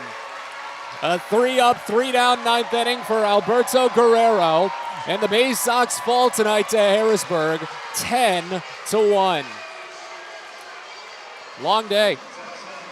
Not much more you can say about it. But like I've been saying all game, you get to go to bed and wipe the slate clean for tomorrow. We'll step aside for now, though, and when we return, we get started with Baysox postgame. We're back after this to FNB Field. You're listening to Baysox Baseball. It takes time to get rich, flavorful coffee beans from the lush mountain regions of Colombia and Brazil to Royal Farms. But less than a minute to get yourself a delicious hot cup of the finest and freshest coffee in the world. Because Royal Farms' new Swiss-made coffee machines grind those rich, flavorful coffee beans and brew them one magnificent cup at a time. It's why Royal Farms makes the freshest and best coffee in the world. Real fresh, real fast. Royal Farms. At Luminous Health, we want you to feel your best. This summer, take the time to catch up on your annual health screenings. Visit us at our Anne Arundel Medical Center, Doctors Community Medical Center, or one of our primary care offices in your neighborhood. At Luminous Health, you are the MVP. Learn more at luminoushealth.org.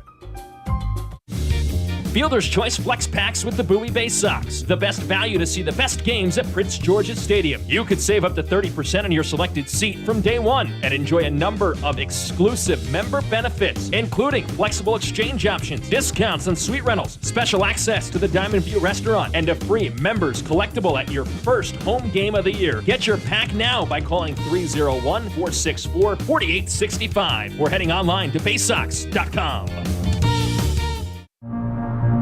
At DCA Imaging Systems, we provide a tenured team of office technology professionals ready to be your trusted advisors. From document creation, output devices, scanning and workflow, to document security and storage, we understand people print, not printers. Give DCA Imaging a call, 301-577-1021, or find out more about how we can help you. DCAimaging.com.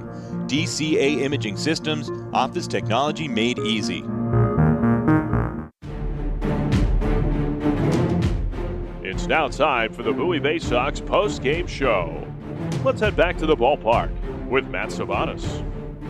Well, back to FNB Field this evening as we continue on with our coverage and get started with Baysox postgame.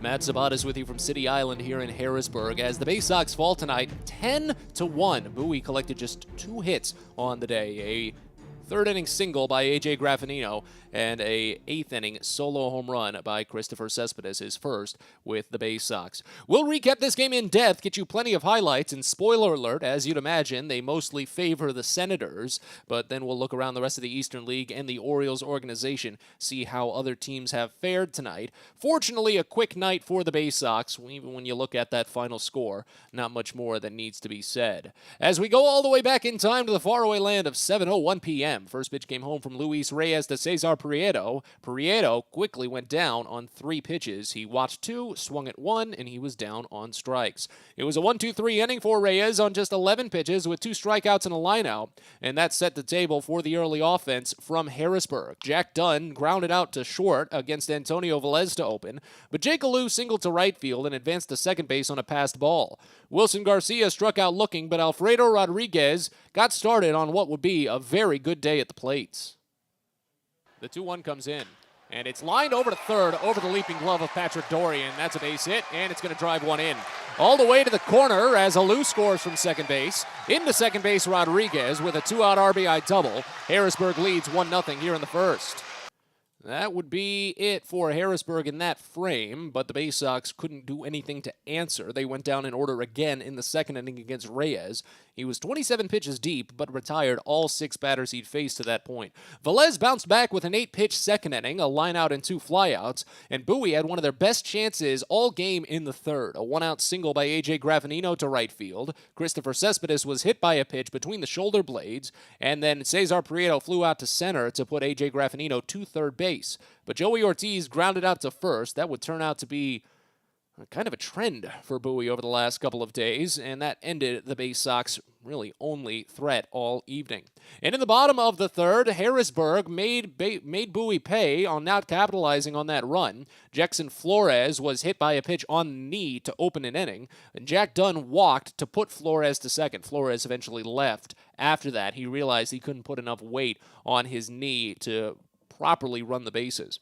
But with runners at first and second and nobody out, it looked like Velez was in a tight spot. He roared back, struck out the next 2 batters, but again, he ran into Alfredo Rodriguez. As the 2-0 comes in, and it's driven high and deep out toward left center field. Cespedes backing up, still backing to the wall. He leaps, but it's off the wall, and he crashes down. This is going to score 1. Rounding third is done. He scores the second. A 2 RBI double by Alfredo Rodriguez continues to torment the Baysox. They trail 3-0.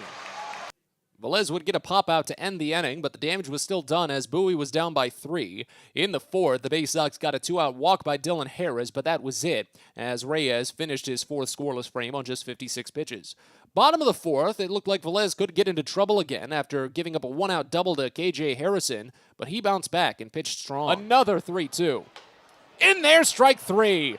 Got him with a changeup middle. Clough didn't see it coming. Back-to-back strikeouts to end the inning for Antonio Velez. Strands the 1-out double at second. 5 strikeouts at that point for Velez was already a high here in the month of June for the left-hander, but the Baysox couldn't take anything from that into the 5th inning. They went down in order yet again against Luis Reyes, a trio of groundouts on just 10 pitches. In the bottom of the 5th, Velez, though, bounced back again, a flyout and a strikeout before giving up a 2-out single to Wilson Garcia. Alfredo Rodriguez grounded out to third to end the inning. In the top of the 6th, same old story against Luis Reyes, 2 groundouts and a flyout, only 8 pitches this time for a perfect 6th inning. Reyes would call it a day after 6 blanks, only 1 hit on 74 pitches. Bottom of the 6th, and Velez was lifted for Clayton McGinnis, and McGinnis had a tough start. Back-to-back singles to open the frame by Justin Connell and Drew Millis. KJ Harrison was hit by a pitch to load the bases, and Gilbert Lara stepped up. He went whiffing on the first 2 offerings, and it looked like McGinnis might be able to get back. Lara had not really had any good contact all day, but it ended there. The 0-2. Line drive, left field, base hit. This will score 1, probably 2. Connell scores, Millis rounds, the throw comes in, it's up the line, 2 runs are in. 2 RBI single for Lara, it's a 5-0 game. McGinnis reset from there, however. He got 2 strikeouts and a groundout to keep it at just those 2 runs, but again, the damage was done. Bowie trailed 5-0. Game moved on to the 7th inning when the Baysox faced off against a new pitcher, Brian Gonzalez. He did walk Dylan Harris with 1 out, but got J.D. Mundy to ground into a double play at second base, and Bowie only sent the minimum to the plate. After the stretch is when things got a little bit dicey. I think that's a diplomatic way to put it. Wilson Garcia was hit by the first pitch of the inning. Alfredo Rodriguez was hit by a 1-1 pitch near the helmet, and Rodriguez, he took offense to that. Took a couple of steps toward the mound. Both dugouts and the bullpens cleared. There were some words exchanged, some heated, animated movements, but nothing really physical came down. And when the dust-up was settled, when peace was returned, the only player ejected from the game was Alfredo Rodriguez for making that initial instigating move toward the mound against McGinnis. But it was first and second with nobody out, and Justin Connell immediately walked to follow. That loaded the bases before any hit came across, and that was more than enough for Harrisburg to add some more on. Here's the 0-1. Breaking ball lifted out toward left center, but shallow. Cespedes running in a long way. Will this score the run as he scoops it? Tagging from third. Garcia comes home. The throw beats him, but the catch isn't made. Hanley lost it as it rolls away. McGinnis picks it on the backup, but the sacrifice fly brings one in, and Harrisburg extends the lead 6-0. That wouldn't be it, though, because both runners in the bases loaded situation advanced, along with the runner at third scoring, and there was still only one out. There was still more on the table. First pitch here to KJ Harrison is crushed out toward left center. This will score another one as AJ Graffinino grabs it in center field. Down from third, Rodriguez. The throw goes to third, but Rodriguez scores. It's another two-run inning for the Senators. They lead 7-0. With those two outs, though, on the sac flies, McGinnis was able to get a quick ground out of Gilbert Lara to end the frame there, but it was two more runs made it the 7-0 game. On to the 8th inning when the Baysox faced off against another new pitcher. Alberto Guerrero came out of the bullpen for Harrisburg. He got Maverick Hanley to fly out to right field to open the frame, and then AJ Graffinino to do the same to left field. But then Christopher Cespedes came up, and let me tell you, he had some really loud contact in the cage earlier today, and it finally showed up at the plate in the 8th. And then in 2019, finally cracked through to their low A. Shoots this one deep out toward left center field. Longo running back, and it's off the top of the wall and gone. Christopher Cespedes says goodbye. His first home run of the season with the Baysox. It breaks the shutout. It's 7-1. It was a long fly ball by Cespedes as well, 110 miles an hour off the bat, one of the hardest hit balls. I really think the only one harder was Gunnar Henderson's first home run at 112 miles an hour. But again, it broke the shutout. The Baysox, though, couldn't get anything more in the 8th when Cesar Prieto grounded out, and the game moved on to the bottom of the frame. It was another hit by pitch to open it up, this time by Easton Lucas, who came out of the bullpen. Left-hander hit Jackson Clough. It was the 5th hit batter in the game for the Senators. It tied a franchise record set all the way back in 1997. I think it was New Britain, I think was the note that the official scorer passed along. But it tied the franchise record for most hit batters in a single game for the Senators. And it started out the inning weakly for Lucas. He did get Jack Dunn to line out to straightaway center field, but Jake Alou drew a walk, and Wilson Garcia came up. After being hit by that pitch to open the 7th, Garcia was looking for revenge. First pitch to the switch hitter batting righty is served up the line toward the corner right side. Harris running, and it is gone. 3-run home run for Wilson Garcia, his 9th of the season and 5th against Bowie. It's 10-1 Harrisburg. Something about Garcia, man. He just knows Bowie. It works for him. The inning would continue a little bit later. Mitch Longo would reach on a drop third strike. It'd be the only strikeout for Lucas, but back-to-back groundouts would end the inning. And in the top of the 9th, Bowie, still going up against Alberto Guerrero, had one final chance. Joey Ortiz lined out to left on a great play by Mitch Longo. He dove in front to pull it down from just above the ground. Pat Dorian flew out to straightaway center. And Adam Hall stepped up. I was opining a little bit on how often Bowie had been grounding out to first when Hall... I guess he turned me into a prophet. I'm not sure. Seeing it the last couple of days with Cesar Prieto and his groundouts to first as Hall makes an incidental poke at one and grounds it to first. KJ Harrison grabs it and steps on the bag to end the game. A 3-up, 3-down 9th inning for Alberto Guerrero. And the Baysox fall tonight to Harrisburg, 10-1. So there's your final. Bowie scores just 1 run on only 2 hits. No errors, 3 left on base. The 2 hits ties a season low for the Baysox. They only had 2 hits back in that 5-0 rain-shortened loss against the Erie Seawolves back on May 27th. At least Bowie got a run across in this one. Harrisburg scored 10 runs on 9 hits with no errors. Senators left on 8. Luis Reyes picks up the win. He moves to 1-2 on the season. Antonio Velez takes the loss. He falls to 1-7. Velez is now tied for the league's lead in losses in total. He'll try again next week when the Baysox face off against Binghamton.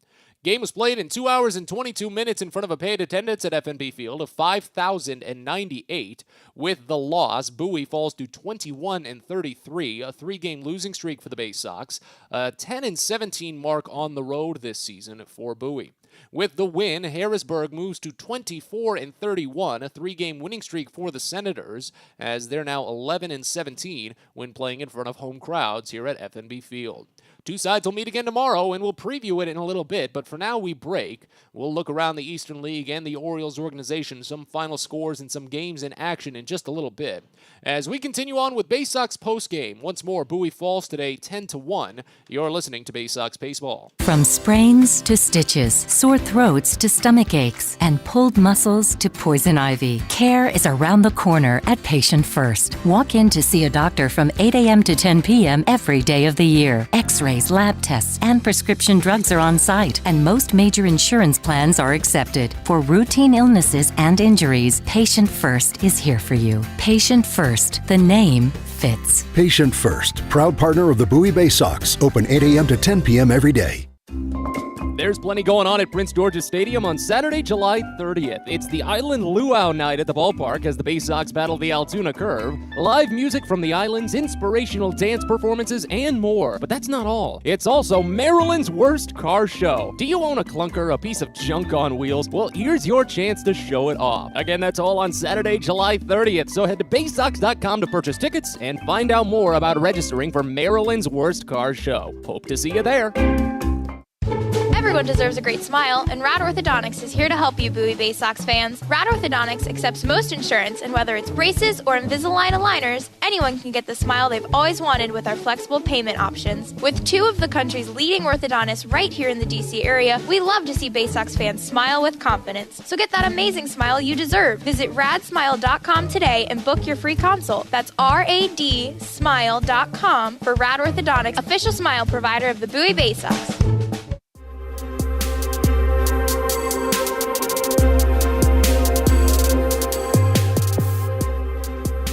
Back to FNB Field in Harrisburg tonight as we continue on with Baysox postgame. Matt Sabatas with you from City Island here in Pennsylvania's capital.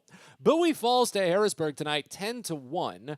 But now we're going to look around the rest of the Eastern League, get some other scores as the league starts to close up its day. Only one game left in action, as a matter of fact. It's Akron and Somerset, and the Rubber Ducks are currently in a steady command. 3 runs in the first inning. That's actually more than enough for them, but they've added on 5 more. 8-2 they lead after 8 innings over at TD Bank Ballpark in New Jersey. Games closed this evening. New Hampshire blanking Binghamton on just 2 hits. New Hampshire putting on 1 run finally in the 5th, and then adding on a couple more later on for a 4-0 final there at Marabato Stadium. Reading over Altoona yet again, 7-5 the final there. It was all Reading until Altoona finally broke through for a couple runs in the 5th, but Reading never ceded the lead. Hartford and Portland had a barn burner. What did the Sea Dogs do here? They put on 6 runs over the first 2 innings, but then Hartford put on 5 in the second and 1 in the third to tie, and then broke out for a massive 7-run 4th inning to put it out of reach nearly. Portland actually caught it back close. Eventually, though, Hartford held on for just the 14-12 final. 26 runs, that should tie for the largest overall combined score in the Eastern League this season, because remember, Bowie took down Akron in one game 20-6. And then one main score coming to a close with some playoff implications. Erie taking down Richmond today 5-2. Seawolves using a 3-run first inning to get it done. That breaks up a 3-game losing streak for Erie.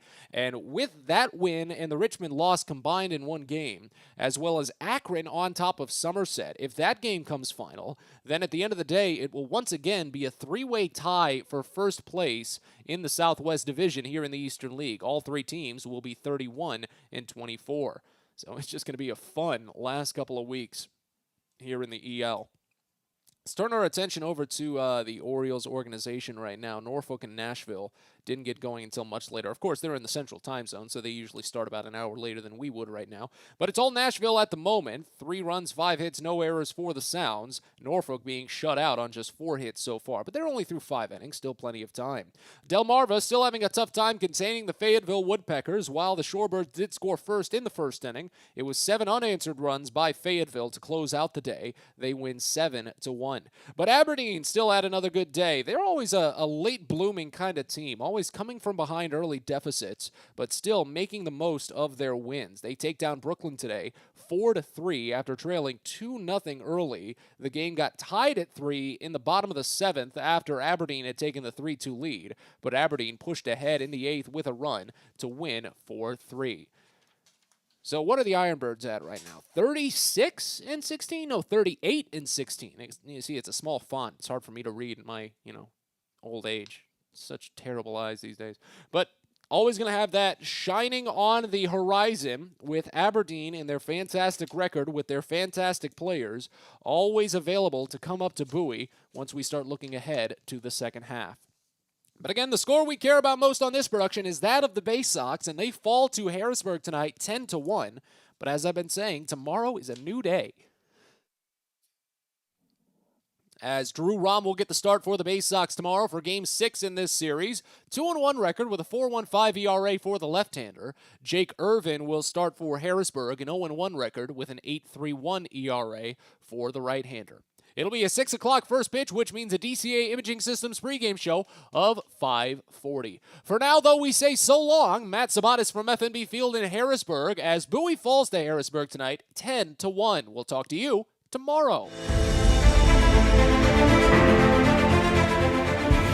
Thanks for listening to Bowie Baysox Baseball. We hope you enjoyed today's game and join us next time for another exciting broadcast coming up soon. This has been a presentation of the Bowie Baysox.